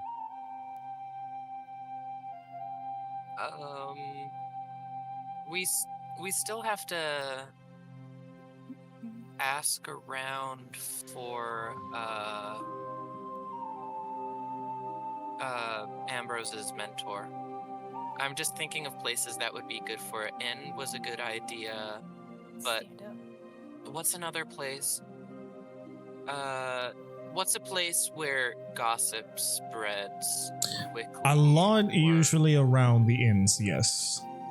Oh, okay. Maybe the guards know something? Bars? I feel like bars are where, like, Yeah, taverns, working bars, class the guards get together themselves. to gossip. You know what? Guards is good. Yeah, we can talk to the guards. We haven't had many guard-based interactions, thankfully. Yeah. Thankfully, Yeah, they say. Kipper. This, no! I didn't do it. Maybe we should just go back to the prison. I feel like those guards are gonna know less. Maybe just a guard stationed around you town. don't I'm know. assuming they have guards. We could go to the around. gates. I mean, what? There's like 4 gates in Galrinthir. You know what? The gates would probably be the best place because they would see everybody coming in and out. You get into a funny gate-related adventure. We could like split up if we so choose. Oh no, that would be honestly the most efficient way. All right, so But you're that's gonna the- head out into the gates. There are basically 3 gates: east, west, and south. And there's 3 of us. All right. Do we want to split up? I think that would be fine. Could be fun. Okay. Unless something terrible happens to us. You But die. nah. Ambrose, are you okay with splitting up? I know it's more of a tender subject with you. I'll be fine. I'm sorry for my earlier issues. Don't apologize. Literally, we all have these hiccups, and especially don't apologize when it's something so close to your heart. Or I'll beat you up. And I'd give Ambrose a little punch. the 5'1" bunny threatening the 7 foot tall rock man. Yeah. Well, it's an endearing beat up. It's only if Rockman doesn't self-care himself. Good. Okay. I'll keep that in mind. So, are you guys heading out into? How are you doing this? Are you gonna split up right now and then go to each gate? Are you going to meet up somewhere after? I think we may as well just split up right now and head towards the gates since they're in the 3 cardinal directions. Yeah. All right. Yeah, easy enough. Okay. We'll go through these after we go back to Taurin and Galarian. So, Galarian and Taurin at this point in time walked from the guard barracks through the bridges across the lake, and they're going into the castle. They may or may have not been spotted by 2 very elegant ladies. Who knows? And yeah. You 2 are now at the outside of the castles, the royal gardens. You can see, while they are not fully gated, there is a small division made out of stones. And obviously, same way as the rest of the town. Place is beautiful, full of nature, trees, flowers, fruits.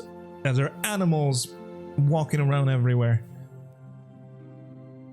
And as you stand in front of the Galranthier Castle, a very large building made out of a pale construction. It looks kind of carved stone, but it may be another type of material. Galarian just kind of waits. He just kind of holds outside, and he goes, "We can stay around here if you'd like. I don't have a problem." Oh, of course. It's gorgeous in here. Just as outside, of course. A little more grandeur, though, it seems. Oh, right. This is unfortunately the only place where we can get some peace and quiet. Well, being in the public eye of the people attracts a lot of attention. Oh. So, you're gonna show me around then? Like, what's your favorite space? He just nods and just kind of gestures you to follow, and they walk through the garden on the outskirts of the castle. You can see the gardens in the castle are being tended a lot more than the outside in the town. Of course, the outside in the town also looks natural, but this one actually looks tended. Like there is some gardening involved into this one. Ooh. The other ones, they're very natural, you can see, but it's more like bushy, like, grass is a little bit, tall and stuff like that. Mm-hmm. This one is already like cut very nicely. The trees all look very pristine and everything. Of course, the natural element still persists. Animals and like little elementals are still up and about. He walks you around the castle. You can see every few, like, I don't know, not few steps, but every few checkpoints, we'll call them, there are guards posted about. They're all just there. Armor, shield, sword, just standing guard around the castle. And Just the usual. yeah, guard. the usual kind of like, castle guard. Okay. Guess They're not like Mhm. extra stiff or like, like they're hiding anything. No, I mean they're just standing there. You like like the Buckingham Palace like dudes. The Buckingham House. Okay, Yeah. got it. They're just standing there, just guarding. they're there. Okay. Galarian, obviously, as he's walking, he goes, "I, in my life, never thought I'd be walking along these gardens as much as I've had. Of course, I also never thought I'd become the lord of such a large town." How did that come to be? Well, it was in one of the past wars. The previous lord fought by my side. He and I were friends. Met in battle. Lived in battle. Formed a bond. And, well, once his time came, he decided to pass the torch to somebody who could rule as well as him. That turned out to be me. Oh, when the time came, as in mean. Did he pass on, or? Yes, unfortunately. Old age, you see. How long do elves live for?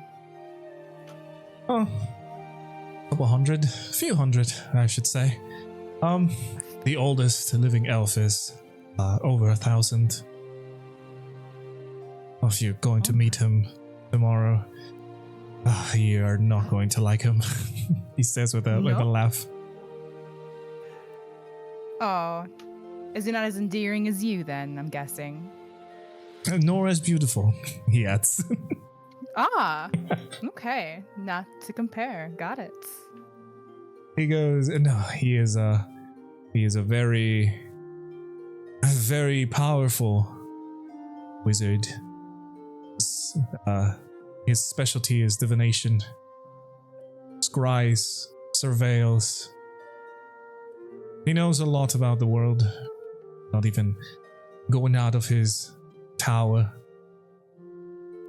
He is Oh, a he d- stubborn man. So, is he more attuned to the arcane arts, possibly? Oh, of course. He is, as I mentioned, one of the oldest elves that live. Possibly the oldest in this era.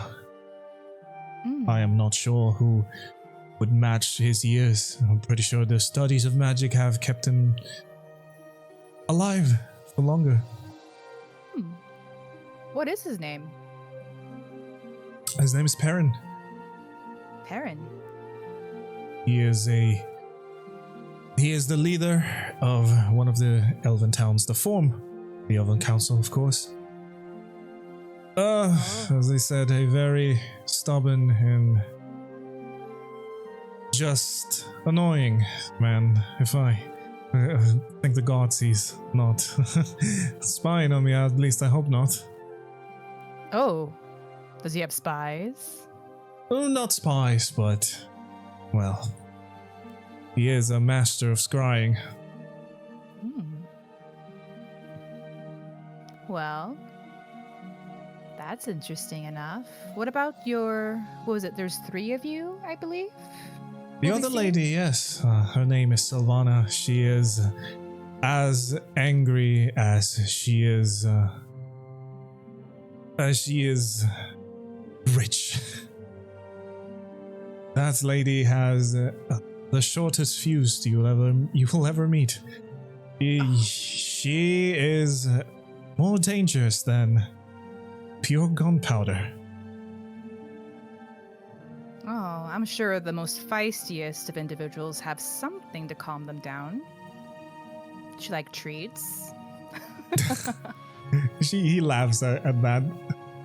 I would make a joke about her being a vampire sucking the blood out of their enemies, but I at this point I don't know if that's true or not. Oh my. Please do not say that tomorrow. No, of course not. Lips are sealed. He goes, the 3 of us, of course, are the council. We make the big decisions that elves follow. Hmm. And, And of course, mhm. yourself.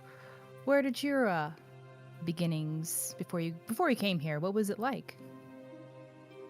Well, I was born Before here. the wars. The wars were a lot of territory, really. What else do we fight wars for? Territory. Yeah, makes sense. When a Things- city has to expand. Mm-hmm. Right, things calmed down when the humans settled on the plains and the dwarves in the mountains. Hmm. But before that, the forest was everyone's land, apparently. We were already settled here, so you would understand how each side wanted their own share. Right. It seems to be very diverse here too, so I'm guessing you guys are holding on to that old tradition in some way. Keeping it for everybody to come. Right. We don't and be really home. turn our backs to anyone here. I feel like, well, this is way before my ruling, but making a society with everything and everyone is accepted. He raises his hand and you can see a tiny sprite of magic, living magic, just kind of fly up to his finger and just kind of nudges it away. Even the creatures need a home. We are, after all living in the same earth.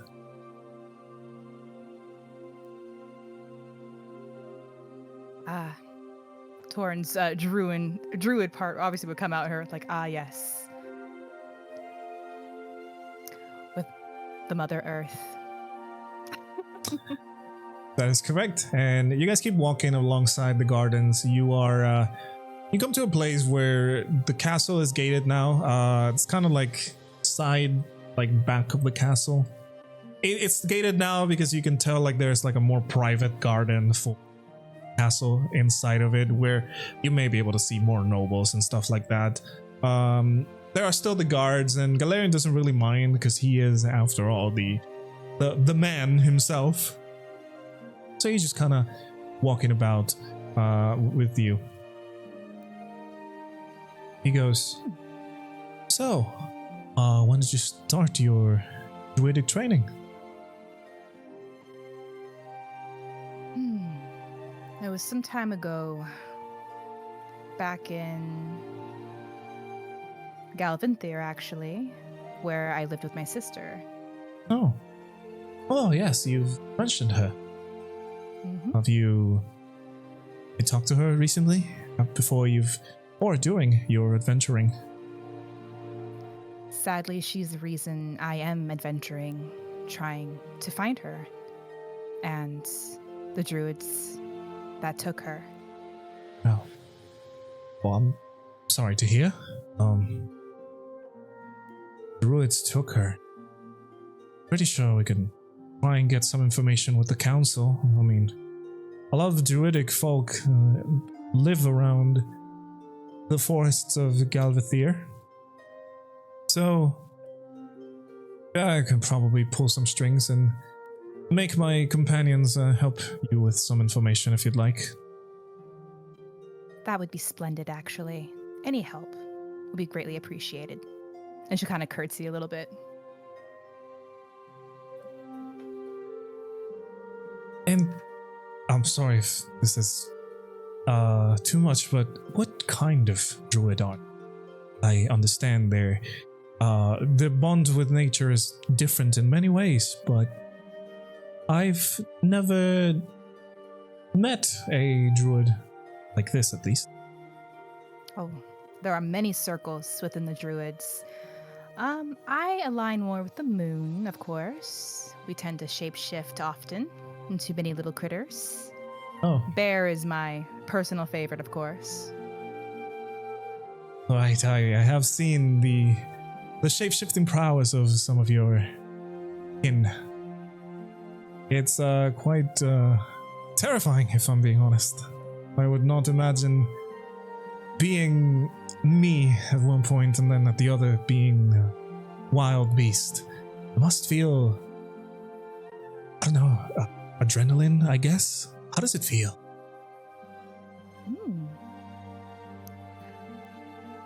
Free. Ultimate freedom, it feels like.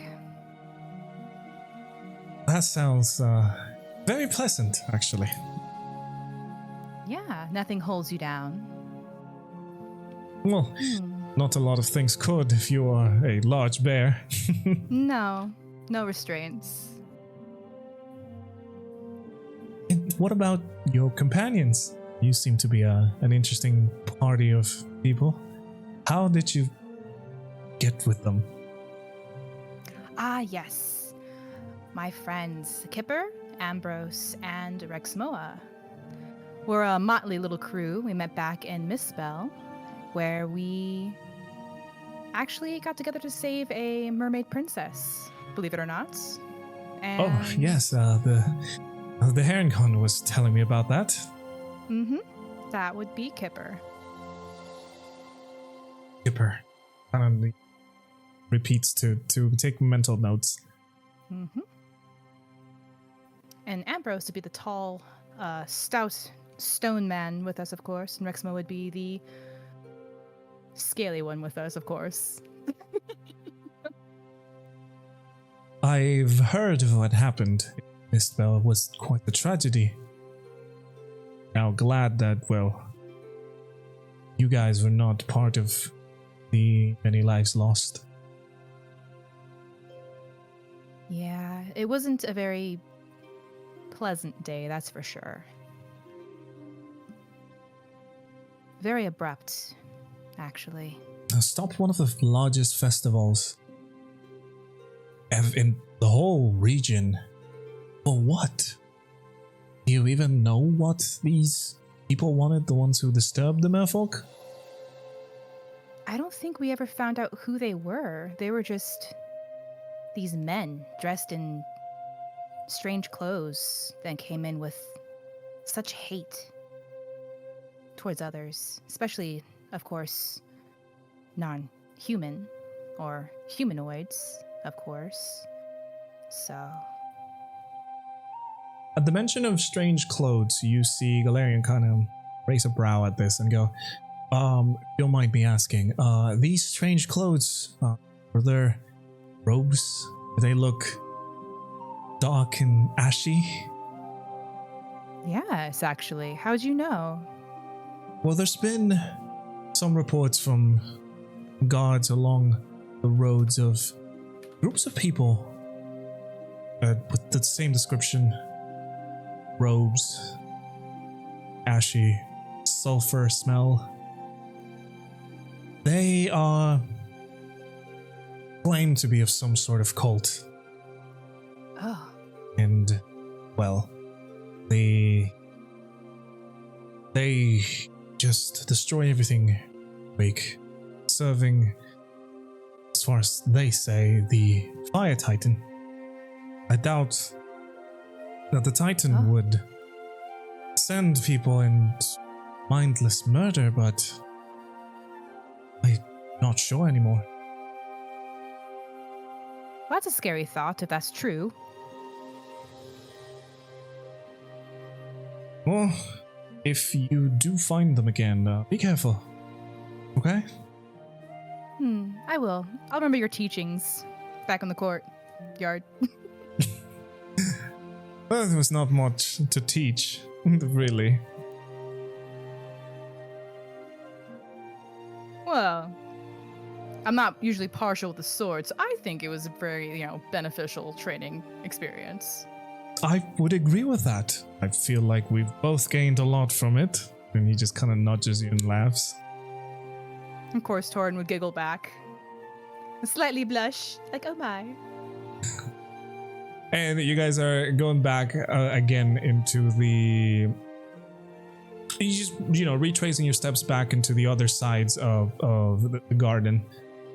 As you stop in the front gates of the castle, Galarian just kind of stops and watches and says, well, tomorrow is going to be a big day. Potential fate of our nation is going to be decided here, and we need to understand what is going on with this dwarven army, whatever is going on down at Strail. Oh. So it's going to be a very serious meeting then. Oh, they always are. The council is not called for just whatever inconvenience. This means there is a potential war coming. And if I'm being honest, I am a little concerned of our nation. We have a lot of warriors, brave men and women. But I don't like to see anything destroyed. It's, casualties of war are many. Hopefully it doesn't have to come to war. There has to be some kind of middle ground. I would hope Is so. there- Go ahead. No, go ahead. No, Oh, she was going to ask, is there going to be like a messenger coming from the opposing party at this meeting as well? No, this is only for us elves. And of course, you, the guests of honor, seems you have gained a little bit of a reputation between the lords of the elven cities. Well, We with have. what I know of how you defeated that creature, I would not be surprised. However, I can't say I'm not intrigued as to what we're going to talk. I have not been informed of what this is. My other companions are more secretive, even though there is nothing to fear. I hope. Well, So we have time until the morning then. That we do.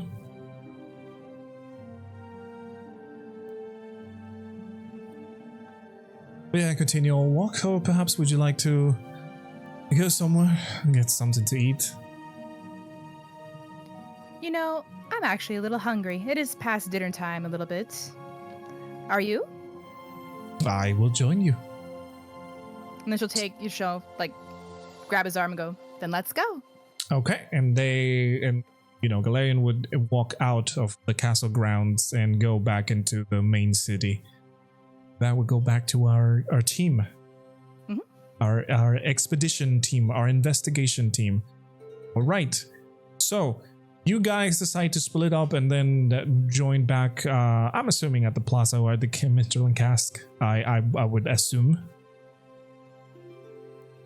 You three? They fall asleep. They No, die? we're still here. Okay. Yeah. Yeah, so I'm assuming you three have decided to do that. And so, who wants to go first in approaching a guard at the gates? I will say, whoever goes to the south gate, you would be able to see how the forest still spans across a long road. The one who is going to the east side of things can see how the forest spans a lot, but the terrain starts going higher and higher into more mountainous areas. And the one going to the west, again, the forest goes long way, but very far away in the horizon, you can see coast.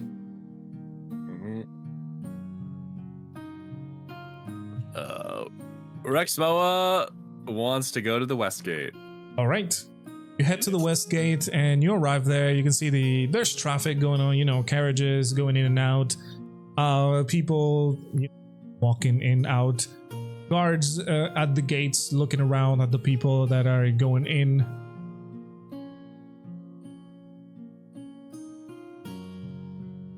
So I guess I'll just see who's currently posted at the gate. Yeah, you see there is a band of guards, platoon guards. They are posted on the gates. There is about, let's say about 8 of them. Just posted in the gates, watching the traffic go along. They're not really interfering in the road or kind of like toll style. They're not doing that. They're just there watching. Well, I will approach the most studious and attentive one, whoever doesn't look like they're falling asleep. Yeah, I mean, at least 3 of those look very they look very sharp. The other ones are kind of they're there. I feel that. Approach. As you approach, the man nods his head. He's very armored. A heavy armor made in the elven fashion. Very fancy decorations and the plates and helmets depicting, certain animals. And he goes, "Hell, can I help you with?" Hail, my good sir. Water's blessings upon you. I just wanted to ask if you've seen any standout characters, as it were, particularly a human, supposedly, swathed in robes. What? Like a wizard? I hope not. No, they would be a swordsman of some kind. Swordsman. Robes. He goes, "I've seen a few swordsmen. None of them with robes. Afraid. Big armors, small armors. Some of them just normal clothing, but no robes." That is quite all right, my friend. Thank you. Welcome. Stay safe. And you said the this gate is closer to the coast, right? You can see, well, it's not necessarily close, but yeah, you can see at the end of this large road, you can see the outline of like the shore. You know, not the shore, but like the horizon. There is coast. Would you be able to like hear the waves at all? From this distance, not really. I guess like Rexmoa would like to, yeah, just peek outside the gate, down the road, just like intake, seeing the ocean once more. It's been a while. It's been a good few days ever since going to the temple. It has been. I would It's had to think. been.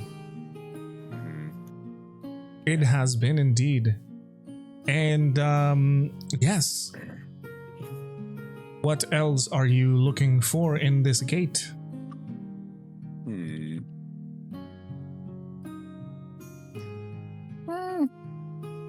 Suppose nothing in particular, really. Are there any funny-looking characters that I can see?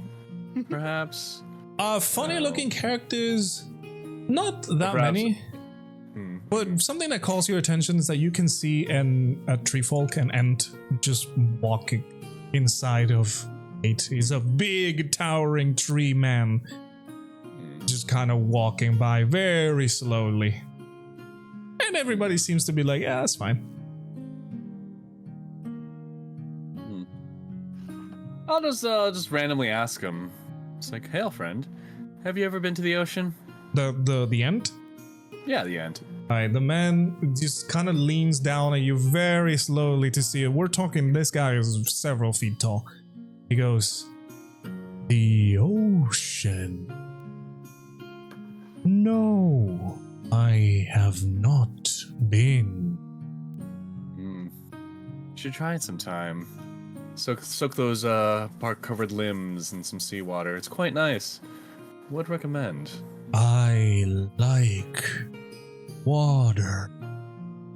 It feels nice. On that, we both agree. What are you doing, little one? I suppose I'm trying to figure that out myself. As of late, I've been in the business of helping people, but I can't help but wonder, you know, after all this is over, what business will I have then? I am here to become part of the forest. I wish join them. Would this be your journey's end, or perhaps the beginning? No, not an end. I am simply moving to greener pasture.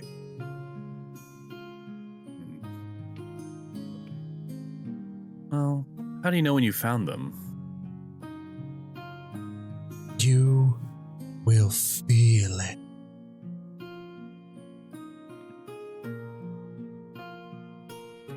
Deep within your roots, you will know it is home. Rexmoa, upon hearing this Ent's words and just looking out to the sea, silently reflects on his interaction with Oris and how the revelation that he had that, well, his home is, in fact, not of this realm any longer. And so, I think the Ent's comment kind of stings a little bit, perhaps. And he just repeats the words, home. Well, don't let me keep you, my my leafed friend. I'm sure you have places to be. I hope you find a spot in the forest just for you That feels like home. Thank. I hope you find your home. And he is going to move a branch that looks like a hand, just kind of tap you in the head very gently.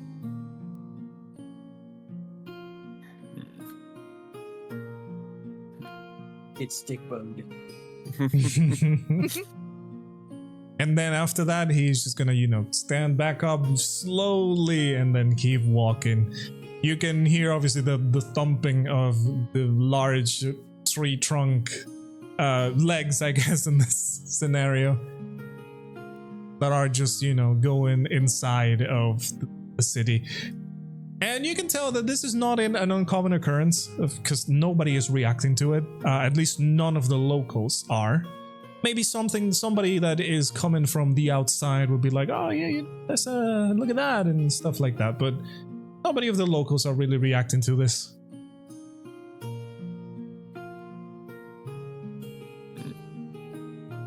Yeah, I suppose after just observing the sea for a moment longer, Rexmoa will start to head back. All right.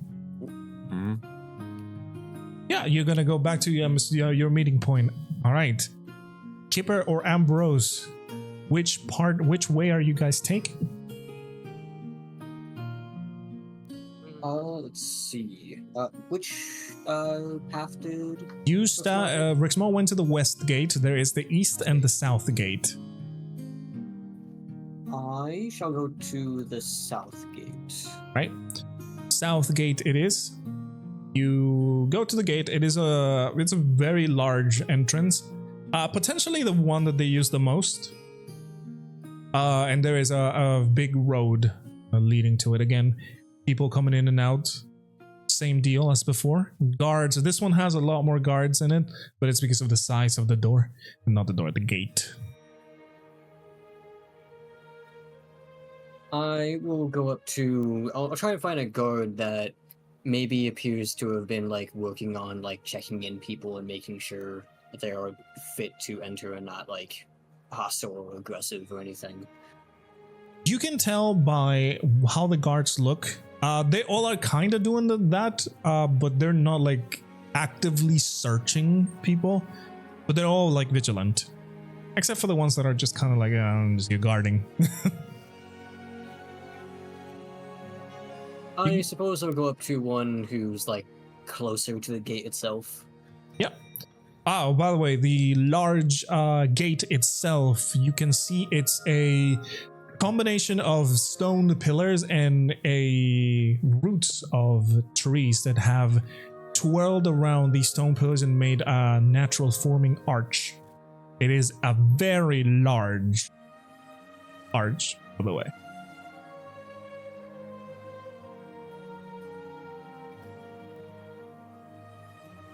Alright, so yeah, I will go up to one of the guards nearer to the gate itself, not one of the ones farther away or anything. And just like before, I'll just kind of put a hand up and say, "Hey there. What troubles you, traveler?" Looking for someone I know. I don't know if they've been in town before, so I thought I'd ask." Well, I could try and help. What do they look like? Well, you wouldn't have seen their face or any skin. They were pretty good at hiding that. Would have been pretty heavily draped in cloak and other sorts. Swordsman like myself, likely carrying something similar to the size of blade. He ponders for a moment. He just, says, "No, unfortunately, I doubt a person like this would go around, at least not unchecked. But perhaps could be a not the way you can find them. I may not be the one who knows if they've been in here. But maybe, do you know the name of this person, by any chance? Oh, yes, of course. His name was Vieira. Well, the name is of no use to me, but if somehow you are able to get an audience with the Lord, you may be able to use the records of the grand records of the castle. It's a place of where people are lodged. People are ledgered once they enter. People from all over the world. May even have you already. I hadn't thought that. Is it updated for multiple times traveled here, or just the one time? I don't know honestly how that works. Magicians and their spells, but they have constant scribes working on it. I see. And by the way, just as a quick little reminder, Ambrose, you recall that a scribe came in when you guys were in the prison cells to take your numbers and your location, I guess your place of birth. Right. Yes, I know he's been here before. I was just hoping. Recently, again. Unfortunately, I'm not able to help you, but if you are to find the Lord around here, you can probably ask for some help. Lord Galarian is a very he's a very humble man. He likes to help people. I've been fortunate to have met him. Well, then I think he is the one that you may be looking for. I appreciate your time. Good luck with your guarding here. Hopefully it stays uneventful. Oh, thank you, and stay safe. Or just, back to his lookout position. I'll give him a nod, and I suppose with that is pretty helpful information. I will go ahead and just head to the place that we're going to gather up together. Right. Since eventually I'm going to come across Lord Galarian. No, well, we'll see about that one. So, Kipper, now you are the last one. You're going to the east gate. Okay. What are you doing as you approach the place? You can see, again, as I mentioned before, the road leads into more hilly area. You can see the terrain starts to grow up in elevation the further it goes. Let's see. Well, can I see the gate exit at this point? Yeah, you are there. Oh, okay. Good. How many guards are there? I'm assuming at least. Yeah, there's at least 8. Oh, 8. Oh, wow. Mhm. Yeah, well, that makes sense. Should I make an insight or something to see which one I think would give me the most information, or do you think it matters? Well, I can tell you that, as I mentioned before with the other two, some of them look more sharp. They are vigilant, and others are just there guarding. You don't really need to see. Just staring at the guards for a few moments, you would be able to notice which ones are just there, like, oh yeah, this is I gotta be on the gate. Sucks. Describe to me the most vigilant of guard. Well, you cannot see too many of the features. They are elven in kind. Yes, you can see they wear a very heavy armor with the helmet is shaped to be an animal. In this case, it looks like an eagle. Oh. And the armor is very, very much good looking and useful in combat. Okay, and you can tell they have a large shield and a spear. Let's see. I guess I'll just start talking to this guy. Yep, you easily get to them, and he goes, "What is it, citizen?" Hi there. I was just wondering. I'm out and about. asking for a friend. He had a mentor, and we heard from someone that he may have come through here. He wore a lot of robes. He had a mask, I believe, was one of his defining qualities. I can't seem to... I know his name started with a V, but is there any chance you've seen anyone like that? You can tell he ponders and he just kind of taps the guard that is like a little bit next to him and he just asks for the same thing. And he goes, well, as a matter of fact, there has been sightings of such person around this gate. Does he ever enter, or... Well, in our guard, he kind of gestures at the other guard and himself. In our guard, he was coming out a few days ago. Headed straight for the mountains. Okay, well, that's spectacular. Thank you so much. Was there any, like, sorry, I'm a bit flustered. Was there anything, else specifically strange, or was it just him walking to the mountains? Well, we don't usually get visitors that are all covered up and wearing masks, as you say. It's subject of, investigation. Of course, we don't like to openly investigate the people. But, if you're looking for information, obviously, you can rely on the scribes. They can tell you a lot more things that we not perceived. That's honestly spectacular information. Thank you so much. And just as a gesture of my gratitude, and especially you guys do a lot of work here, here is a pie I picked up from a really nice Harengon lady. She's nice, and I feel like you guys could use it on your day. The pie, okay. Which one? I only which have one was one pie slice left. It's a berry pie. Oh, a slice. Yeah. Okay. It's just a slice. I was just gonna give it to the guy I was talking to. The guy just kind of, puts over his hand and he just nods and goes, thank you. Very appreciated. Kipper's just gonna nod and walk away. That's kind of a rather quick, oh, wow. All the information I needed. All right, and yeah, you guys go in to your meeting point. I'm assuming you're gonna choose the Minstrel and Cask or, the main plaza Yes. or whatever. Yeah.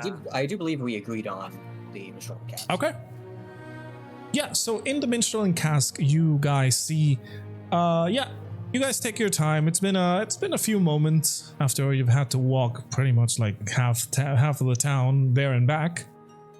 And as you guys arrive at the Minstrel and Cask, you see Taurin and Galarian also arriving around these parts. What are they doing? They're holding their arms together. Holding hands. Holding hands. Holding hands. You see, Kipper's ah, and Rexmoa's staring judgmentally. Hard stare. Galarian, as they reach out to you guys, then they go. Galarian goes, I've brought her as promised. We were on our way to have some food. I did not think we were to find you here, but it's a pleasant surprise. Anything eventful happen? Galarian, smiles. Galarian and Taurin are gonna exchange a look. No. A knowing look. Yeah, knowing look. It's gonna be oh no, just walking around town. That's incredibly convincing. Mostly Sarcasm training. abounds. Taurin would add. We picked up the armor, and he gestures over at Taurin wearing the armor. And she, of course, shows, ta-da! What she's wearing. Ooh, That's Seems pretty better fancy. than your previous, if a bit strange. What the monster was turned into. Nice, sturdy armor, of course. Glorious. Reuse, reduce, recycle. Mm-hmm. Well, we've spent all day doing mostly nothing. But we did stop by the alchemist. You're going to help Mostly you helping. with your friend, Galarian. Aye, she will. We've also decided to take up a delivery for her. I hope you don't mind that, Taurin. Not at all. It might involve fighting a green hag, so we definitely have our work cut out for us. Adventure. I'm intrigued. I think it'll be easier than that creature. I think most things would be easier than whatever that was. Agreed. At least a hag, I'm pretty sure, is from this world. Yeah. And Galarian just watches as, the exchange. And he goes, the joys of adventure. I miss it sometimes. Of course, I was not your common adventurer. I was more of a soldier than anything. But we still had adventures of our own. Do you get any vacations at all? Like, do you have, like, I don't know, a town manager or something that you can give the town over to for, like, a week?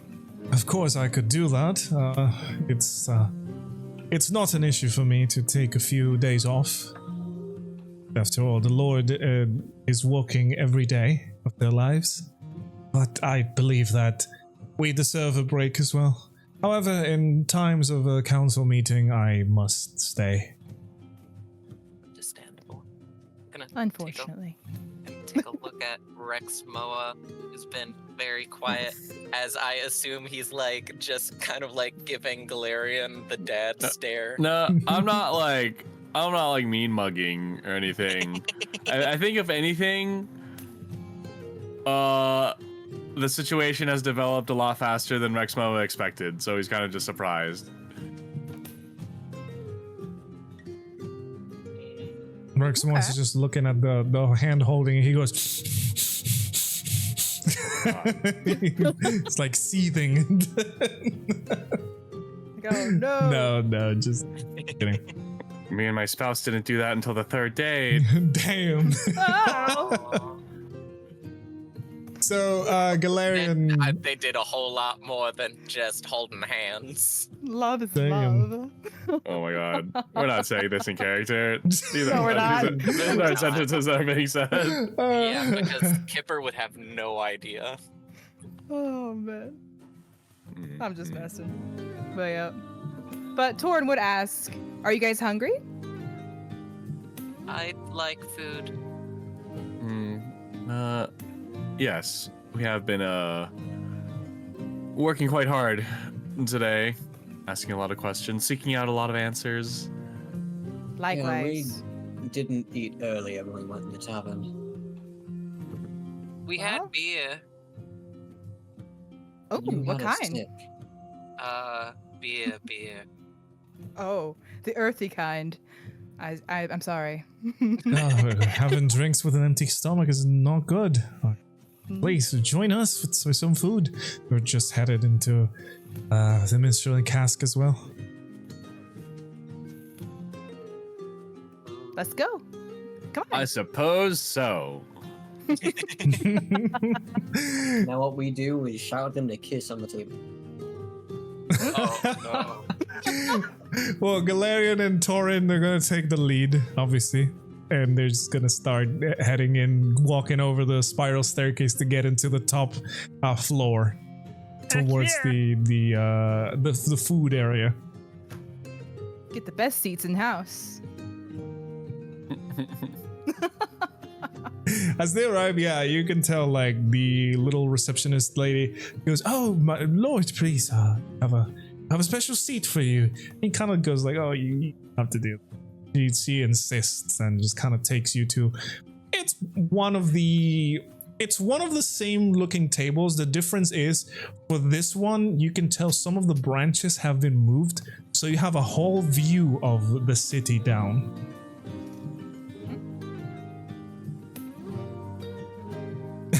Also, Ambrose, you may have the feeling you are followed by two noble ladies. There's no way they could have followed us this entire time. We literally split up. They were at the definitely, they definitely were not. They wouldn't be caught I will dead say, at a we place are like the Minstrel and all Cask. very recognizable. True, We to are be fair, very yes. recognizable, and now there's the gossip spreading among the nobles and the guards.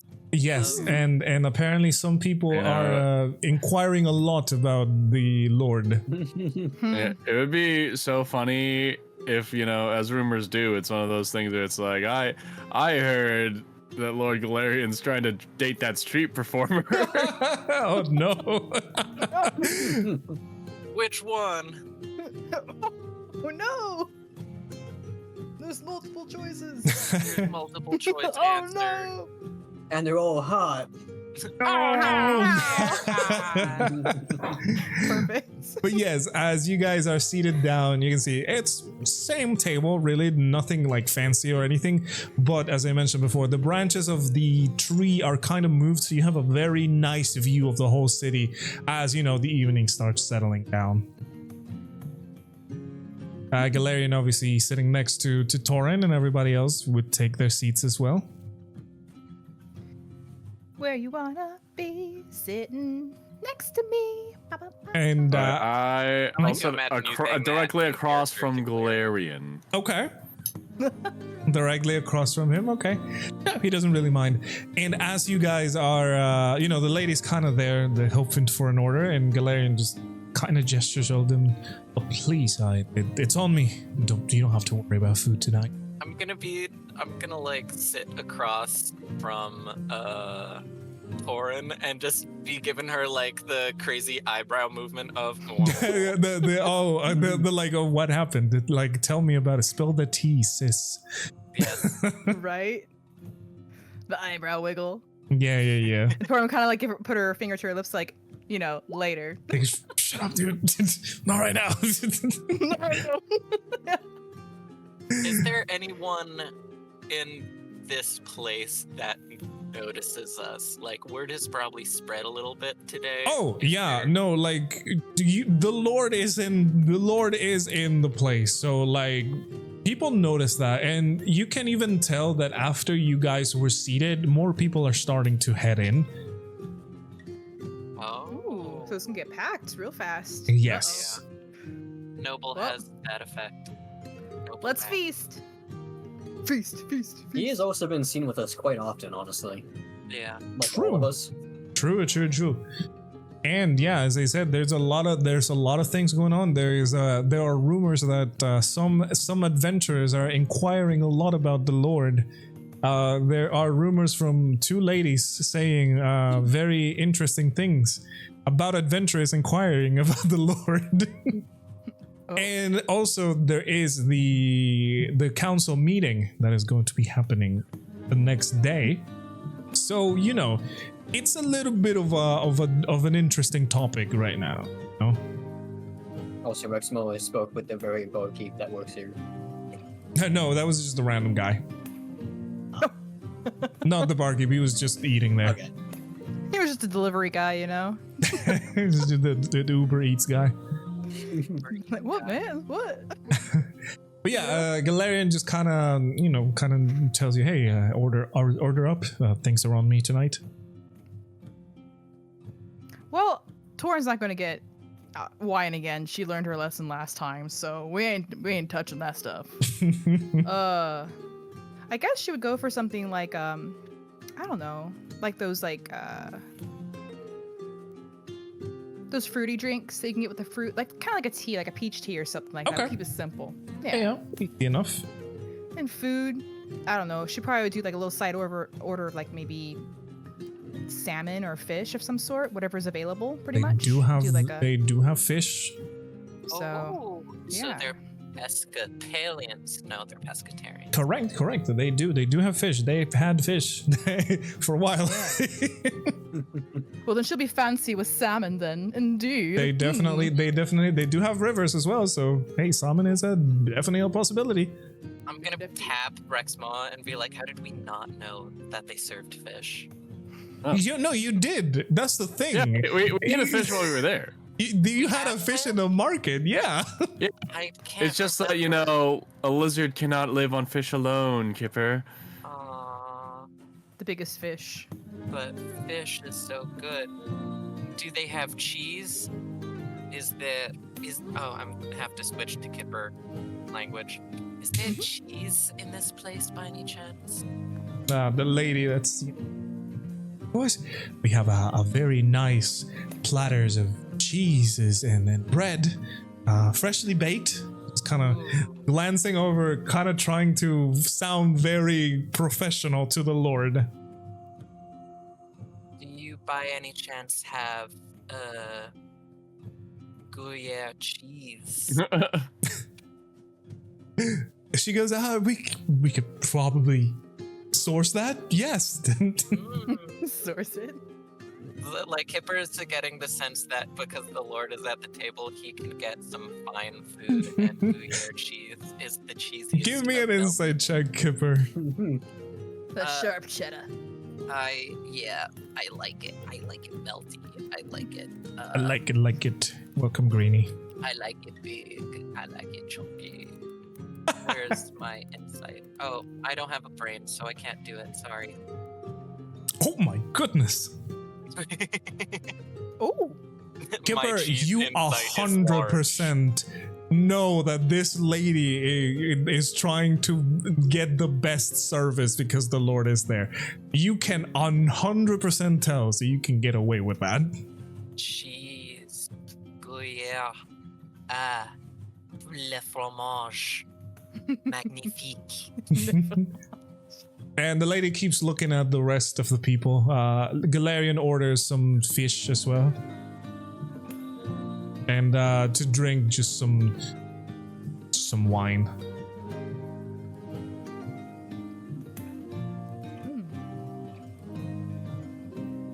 Perfect. I would like an order of your strongest fish and your strongest wine, please. Strongest fish? Yeah. Yes. Yeah, Sure, sure, kinda sure. just- Wide-eyed him like the strongest wine. What does strongest fish mean? Of course, as she goes, I can. We don't have strong wines, but I can offer you nimble brew if you like it. That's the strongest drink we have in the house. Yes, the nimblest. Right. Okay. So, and for you, he goes to Ambrose. Something strong for alcohol, and just give me what Galarian would. All right. Coming right up then. I do. Let me know if you need anything. And she goes like running towards the kitchen. And Galarian speaks. I hope you found a very productive day today.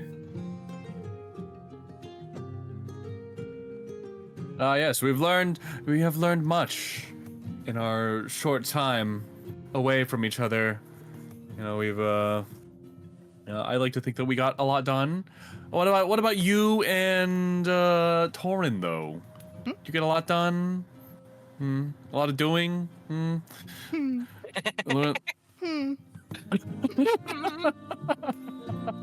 At this, Galarian just kind of, he kind of giggles at that as well. And he goes, oh, well, we went to the forge to take our armor away. Then we went, Taurin wanted to spar a little bit, so we did. And then we just And I went- won, of course. It was Taurin's idea. It was Taurin's idea. And she did win. I will give her that. She's a marvelous combatant. I can understand now why your party was successful with such creature. And we just went for a walk along the gardens, and that's about it. a very respectful evening. No worries, Rexmoa.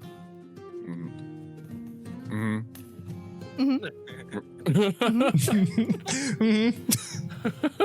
That's not what I've been hearing on the street. What does respectful even mean? I'm trying to think of how I would respond to the situation. Squinty eyed. I'm gonna like look at. I gotta draw that. I'm gonna look at Taurin A and smug be like, Taurin, squinty-eyed Rexmoa, like, Smug Taurin with the elf man and squinty-eyed Rexmoa like, Kipper's looking to raise a little bit of trouble, so Kipper like looks directly at Tor and is like, "Did you guys kiss?" Asking in character. Yeah. Well, Taurin would be very blunt. She'd be like, yes. Galarian was I trying think to that's avoid saying that, but now hearing Taurin just say yes, he'd go, oh, the yes. Rexmoa just says, what? You two, kiss. you two what? We've kissed, yes. No. Holding hands and a kiss on the first date. I know it's a bit much, but it'll be okay. Kipper's like, just like, "Hey, yo!" Rexmoa's dying. I have to go to the bathroom, and I step up and I walk towards. I just walk in a direction that's away from the table. Okay. That was rather quick. Well, what can I say? It was electrifying when we first met, so. I'm not there. I can't react to it. You're watching from the hallway. You're not actually. Yeah, you're like at the little reception area, just like staring daggers at them. Not what I know myself. Never been in a relationship. Never had the time. Always moving from place to place. But I've heard that some people are better off with certain people and easily connect with them. Yeah, sometimes it seems like certain chemistries just really click, and the chemistry with these two are undeniable. Just like giving. Like, Galarian just kind of pulls the collar of his shirt, like, oh god. It's like, oh. He goes. Taurin's just kind of like, bats her like eyelashes really fast, like, He goes, well, that's flattering. Are you okay with this? I mean, your companion here seems to not really like the idea. He's overprotective of all three of us, pretty much. He's kind of like, for lack of a better term, the dad. Is the eldest, yeah, I would assume. Well, what can I say? I mean, it just happened. Give him some time. Mm-hmm. He generally likes. I think it's definitely better you than some random chap. Oh, good question.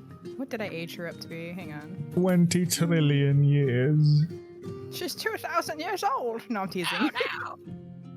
One of us is. I think I made her like. Shoes. I made her in her 20s for sure. Or no, wait. Yeah. Like Okay. 26, roughly around there. I guess in Tabaxi years, I forget what that is. It's different. I'm A assuming. million. I don't think they have different years though for Tabaxis. I don't know. Pretty sure It's they more just like the way that like the races work in D&D. It's just that like each race has their own like designated lifespan. That's Yeah. Yeah. Tabaxi were the same as humans. It's kind of similar because it's okay. I can remember how most long they are, live. Like, most are usually like 60 to 80. Uh-huh. If you exclude like outliers like elves. Correct. 1,000 years. 1,003,428. For sure, Galarian. I could see the concern though. I definitely do. No worries. Obviously, there is a big concern. That's a big gap. There's a large gap. Galarian goes, well, I'm glad at least this wasn't an issue with all of your party members. He kind of looks Taurin.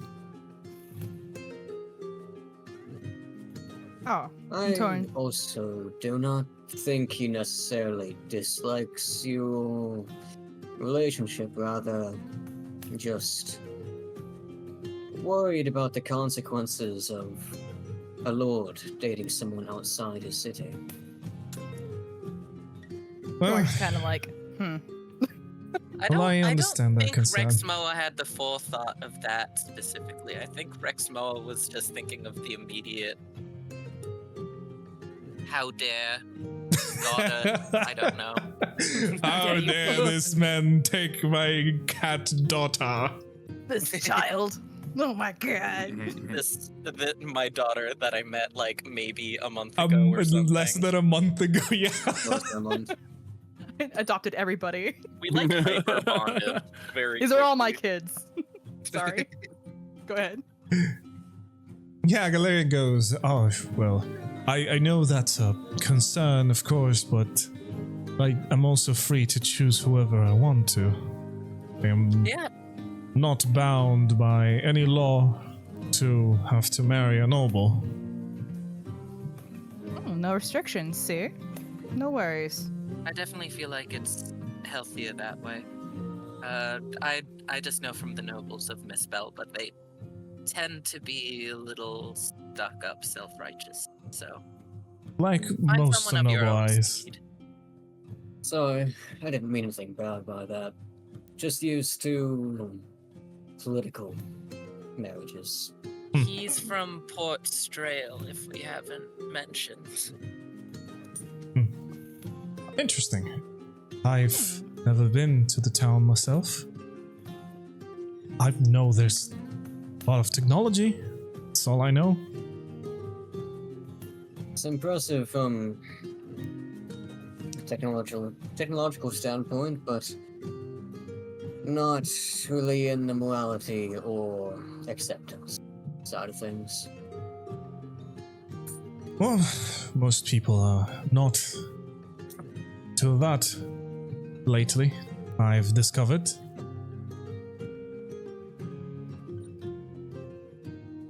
And as you guys are talking about... No, go ahead. It was one of the reasons why I always wanted to visit here. I was told that this place was rather accepting of people of my type. It's quite interesting how people would just deny one another for whatever reason. I find it interesting in a very bad way. As Galarian is speaking, you know, the lady starts bringing up some of the dishes, bringing you, Taurin, some salmon. Kipper, you got a board of cheese and breads, and fish for Galarian. It's a grilled fish for Galarian and for Ambrose, and obviously serving the drinks as well. They put Ambrose the shot of the clear liquid in front of you, and obviously the seat of Rexmoa as well. Rexmoa also gets a similar grilled fish from like the one the Galarian and you, Ambrose, have, but it's a larger one. And everybody else gets their stuff, and she just kind of bows and just moves away.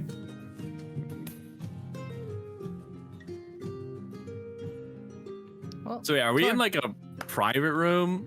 No. Or You is this guys like- are in okay. you guys are in the same like open area, like Okay, that we were in before. yeah, exactly. You're just in a table with a better view.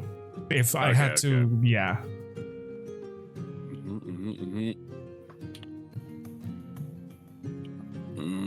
I'm trying to think. Also, just for a second, I gotta thank for the raid. Thank you so much, ZC30, for the raid. We are just playing a little bit of D&D. Sorry if I didn't catch you a little bit earlier, but I am the DM. I have to be looking around. Thank you so much. I really appreciate it. And welcome. I hope you guys enjoy. And we're saying, I suppose that Rexmoa will actually go to the bathroom. okay, yeah. Yeah, and then I don't know. Is there anyone on the way there? Or I wash my hands, of course. Is there anyone on the way back to the table? What do you mean, like anyone?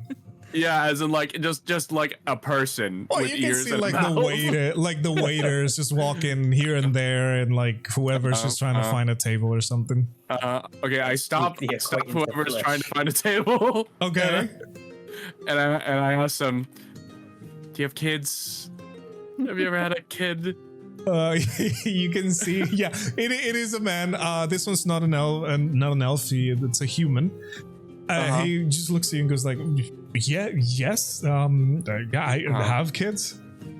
How do you deal with your kids starting to date other people? They're children? I haven't thought about that yet. But what about when they're older and they're in their 20s and you missed out on raising them their entire childhood because you just met them a month ago? What about that? I'm sorry. Do you want gold? Do you want silver? I can give you a coin if you want. He's kind of backing out like. That's good. I think I miss my wife. And the man just kind of just walks by you, just kind of like, hands raised, a little scared of what you're doing, just kind of, sprints away. Okay. And then Rexmoa will just like make their way back to the table. All right, yeah, and you see the food is already served, and everybody is starting to enjoy their food as well. I'll glance at Rexmoa and say, "You were gone for a few minutes. You sorry. all right?" It's just it was just really important to me that I had to go to the bathroom, but I'm fine now. Taurin obviously takes notice of how tense he's coming off at the moment. I take it at face value and say, "We all have those moments." And I'm thinking back to when I may or may not have considered tackling Trick. True. Well, Rexmoa will just start to enjoy their meal, or try. Ambrose and Rexmoa, if you are drinking the Nimble Brew, I'm gonna need both of you to give me a Constitution save, please. Oh no. Alrighty. Good luck, 9. sailors. Okay. I already chugged 2 ales earlier, so. Oh my god! My right. goodness. Okay. Good luck. All right.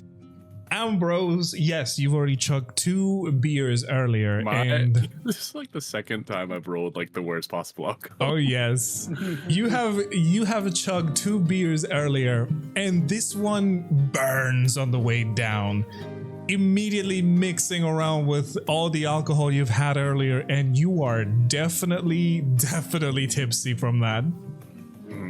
Rexmoa, however, you haven't eaten a lot in the day. You, as a matter of fact, you have only eaten on breakfast, and that is kind of rare from you.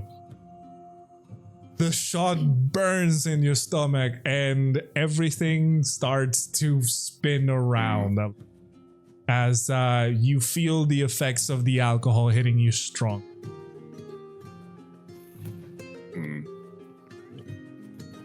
I just started like tearing into the fish. The fish. I'm somewhat elegant about it, but I'm definitely not like grabbing it with my hands and eating it. Right. Yeah. So you guys are enjoying your food. Obviously, everybody is eating. Galerion making some, small chat about town, asking you, general questions about like, oh, how is food over there by Mistbell, and small talks. Just enjoying your own meals until you guys have finished your food. Obviously, Ambrose and Rexmoa are a little bit more tipsy. Rexmoa more than Ambrose, that is for sure. And after the innkeeper, the lady that just took your order, just kind of takes all the plates away. Galarian just kind of, relaxes on his chair and he goes, well, tomorrow's the big day, right? Taurin will nod. That it is. I just realized I was muted this whole time. Oh no. Oh, bit. Oh no. Kipper had tape over his mouth. Kipper was How just long have I observing. been muted? Not too long. But yes. He goes, well, tomorrow in the council meeting you will be summoned to go to the castle. I ask you to please do not anger my companions. If it's a matter of such importance, I would like if all of us could be on the same side. And whose side is that? Well, our side. And he kind of gestures to all of us, I apologize. He seems a tad inebriated. Yeah, well, Thimble Brew is not for anybody. I do agree. It's one of our best and probably worst creations. It is powerful, that's for It's sure. kind of surprising. I expected Rexmoa to take alcohol, but considering he bit into that mimic a while back. Well, he didn't know it was a mimic. Wait, you've bit into a mimic? It was shaped like a ham. A food mimic? I've not heard of that one ever. I thought it was only household objects, not food. That was a rough time for him. He was being attacked by multiple different types of food. Common misconception, actually. Mimics can take any shape and form. They take whatever they think is the easiest thing to attach themselves to a person. Oh. Do you think that a doppelganger is just like a more high level mimic? Well, They relate? as far as I understand, doppelgangers can only copy humanoids. But is there a species relation? Perhaps I am not too well versed into the mimics and the family trees. I haven't really studied those creatures. I wouldn't think so, but I've only had experience with mimics thanks to my mentor.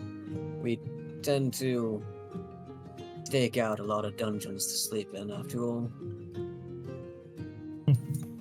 Dungeons. And dragons. No, we did not come across a dragon. I'm so original. Oh my god. Dude, imagine.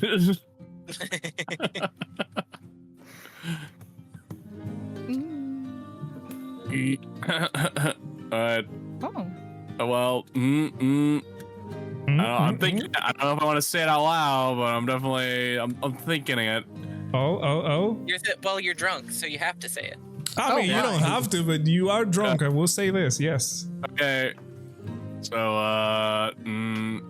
so what are the accommodations for the night? Where's everyone staying? I'm listening though. Okay. Well, I am staying in the castle, of course. I presume you guys are staying here. Oh, we have rooms accommodated for all of us. I thought as much. Galarian looks visibly nervous at that question.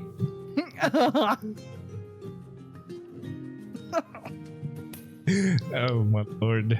Poor Galarian, you guys are interrogating him. Yeah, I don't think Galarian or ZJ ever expected it to go this route, but I mean, hey, that's what I love. Expect the unexpected. exactly. On this topic, you know, Galarian, I kind of expected you to be something of a ladies' man. Galarian laughs at that. And why would you think that? Mm. Well, maybe it's just inexperience, but you're well liked in this town. You're a lord. Would be fairly wealthy. He just waves a hand and goes, but people only like the title, if I'm being honest. Most of them don't really think past the Lord before my name. Well, I can still say that you do seem to be well liked regardless. You're seemingly called the Lord of the People around here. That's good. I like that. That's my idea. I didn't want to be a lord that just spends time in his castle or their towers or their, looking down on the city. Well, is everyone pretty much finished with their meal? I'm gonna like look at. I don't know why we're laughing. Rexmoa is just getting cranky. The difference between comedy and tragedy is just a matter of perspective. That's why. True. Rexmoa is just being cranky. Aw. Have you ever? I'm gonna assume that I didn't finish eating my meal because I am small. If you want to, yeah. If you want to say that, sure. I'm gonna be like, Rexmoa, have you ever tried Gruyere cheese? What the heck is that? It's like the best, fanciest, gooey, rich cheese ever. You like dip bread in it. I think Does it you're go gonna well with like Nimble it. Brew? Anything, well, especially cheese, yes. Oh no. Oh no. It'll help with the headache in the morning. It'll help with the tummy rumblies. What about the headache I have right now? Will it help with that? Nothing will help with that. Rexmoa, I hate to tell you, if I'm feeling this way from what I'm drinking, I feel as though you're going to wake up with a worse headache. I think I'm gonna have to use aid spell on both of you tomorrow morning. Galarian just laughs at the exchange and goes, yes, I believe it's a good idea to just cut down on the alcohol for tonight. I'm gonna It's your like tonic. raise my hand and be like, waitress, is there any possible chance that we could get like a pitcher of water over here?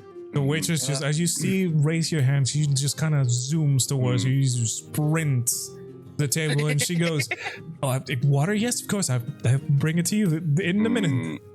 Runs Can I away. get another ale as well, please? Another ale, yes, of Don't course. answer that. Don't bring the ale. He's good. Thank you. Okay, no ale, all right, okay.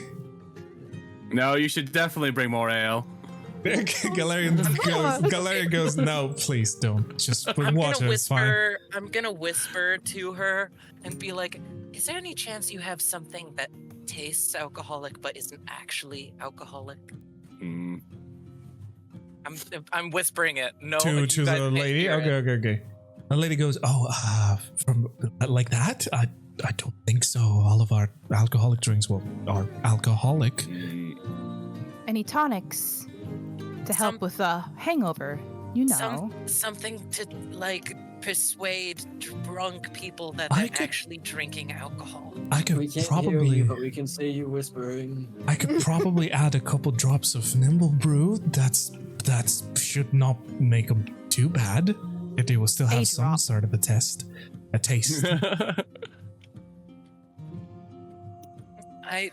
It'll suffice. Thank you. Okay, and she just zooms over to the kitchen.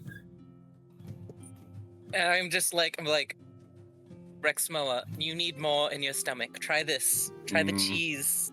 Just like It's amazing. Shoving It's cheese on his table and face. it's like It's the best cheese I've ever had. You know, I used to. This is nothing to me.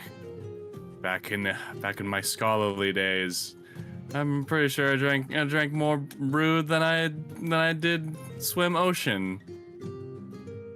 You mean swam in the ocean? Yes, of course. That is what I said. Galarian laughs at your state and just looks at Taurin and he goes, "Oh, she would mind taking care of him. I don't want any, bad things to happen. I would tell the barkeep to, stop with the alcohol." Don't worry, we already covered it. And at that, the barkeep just brings some water to everybody, and she just hands you, Kipper, the drink, quote unquote. I hand it off. I'm like, here's your ale, Rexmoa. Oh, and then It's a different kind of brew, though. I would like to roll to investigate. To see Okay. if Rexmoa will tell the difference. All right, yeah, roll an Rexmoa investigation better not check. have a good investigation As you check. take a little sip, roll for investigation. All right. Is this gonna be a normal roll? Yeah, normal roll. I would say okay. I would not give you disadvantage because Nimble Brew is a very strong. But with that investigation, I can tell you, Rexmoa, that at first you thought they were tricking you, but there's like that little burn from alcohol that hits you right at the end.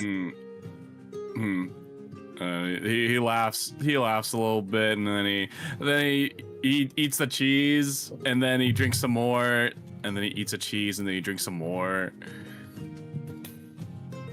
It just looks like he's having a great old time.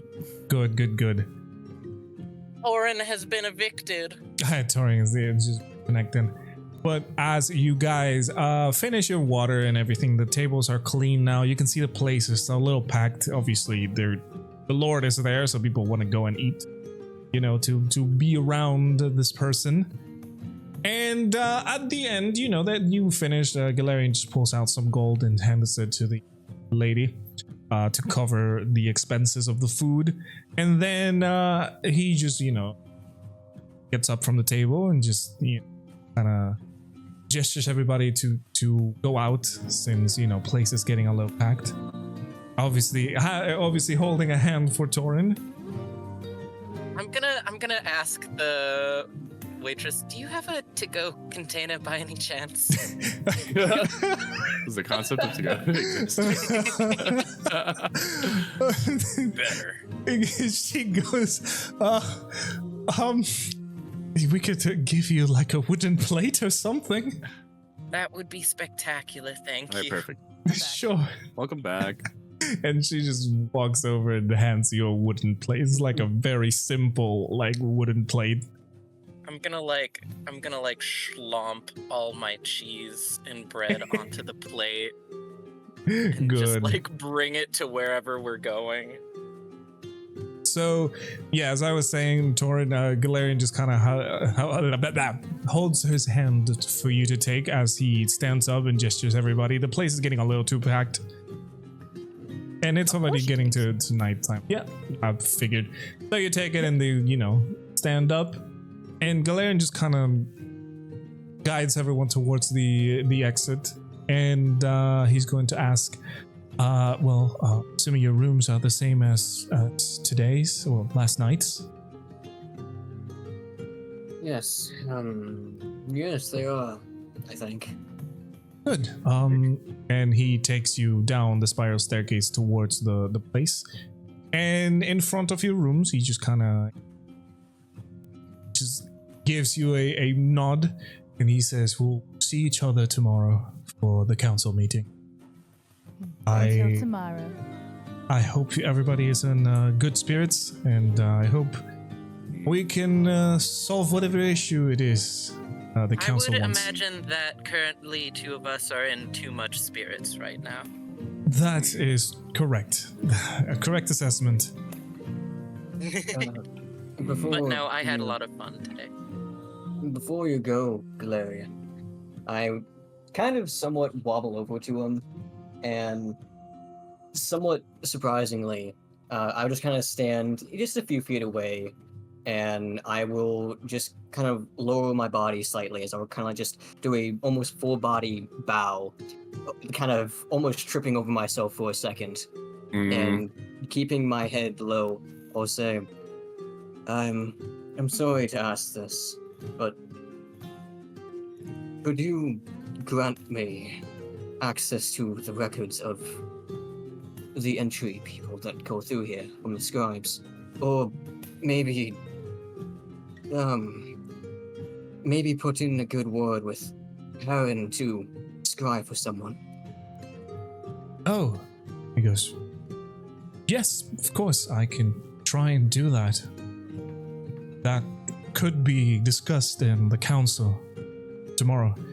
That is why I'm asking you to be on the best spirits, because we don't want to have my companions be annoyed. That's right. Mm-hmm. Well, I guess I will see you tomorrow then. Glances over at everybody, finishing with Taurin, of course. I Yeah. still will maintain my sure bow are. and say yes. Yeah, You gotta see all of us. all in tow. All of us together. Because that's what we're here Goodbye, for. Smack. Goodbye, smack. Goodbye, smack. Oh, You can see Galarian kind of really wants to, but everybody's like looking at, glaring at him. So he's she'll like, just blow a "Ooh." kiss. There you go. And Galarian, what Galarian's gonna do, he's gonna move closer, he's gonna, lift her by the Wow. chin a little bit, and that's about it. He's just not gonna go further than that. Ah, Aww. suave. I'm just gonna after he walks away, I'm just gonna pop Taurin in the arm, just kind of like pop, pop, pop, pop, pop, pop, pop, pop, pop. Excitement. Once he walks away, I'll try to undo my bow and then just start falling forward and land on the ground. Or Ambrose. So, who is sleeping in which room? You have 2 double rooms. And that would be another gold and 50 silver. Oh, yeah. So who's gonna cover that and who's Oh, The Lord couldn't even cover his people's accommodations, I see. Okay. Oh, Okay. I'll pay for put it. it on his tab. I've already taken the gold out of my pocket. Okay. It's done. All right, Ambrose, you already paid for the night's accommodations, and yes, who's going with who? I kind of just go into a room. Okay, As you soon as just they go show in us. a room. So who is following? I guess who's following Rexmoa? Who's staying in the other room? I I have continued laying cheese. on the ground for a moment. I could still be a headache to him. Whichever room I am in, I'm going to feed one of these drunk people cheese. Well, They I need to mean, eat. that would be for you to decide which room be which. Rexmoa might need cheese. Okay, Right. Rexmoa. Oh, I apologize. Cheese is gonna happen. you gonna say I something, make some Court? Alka-Seltzer or something like that for one of the dudes. I don't think that is it. But let's decide that on the next one, because right now we are all out of time for this session. My cheese. A cheese, yes. It'll be an interesting start to the next session. Indeed. So then everybody say goodbye to the people on the VODs, and I mean, we had an awesome session today. Oh my goodness. We had Cheers, a long guys. Bye, VOD Squad. Yeah. I hope you enjoy. See you guys from the Bye, VODs. everybody. Bye. Don't watch this episode with your parents in the room. Oh but Yeah. no. The end of the episode. So. That's smoochy Yeah. smooch. Yeah.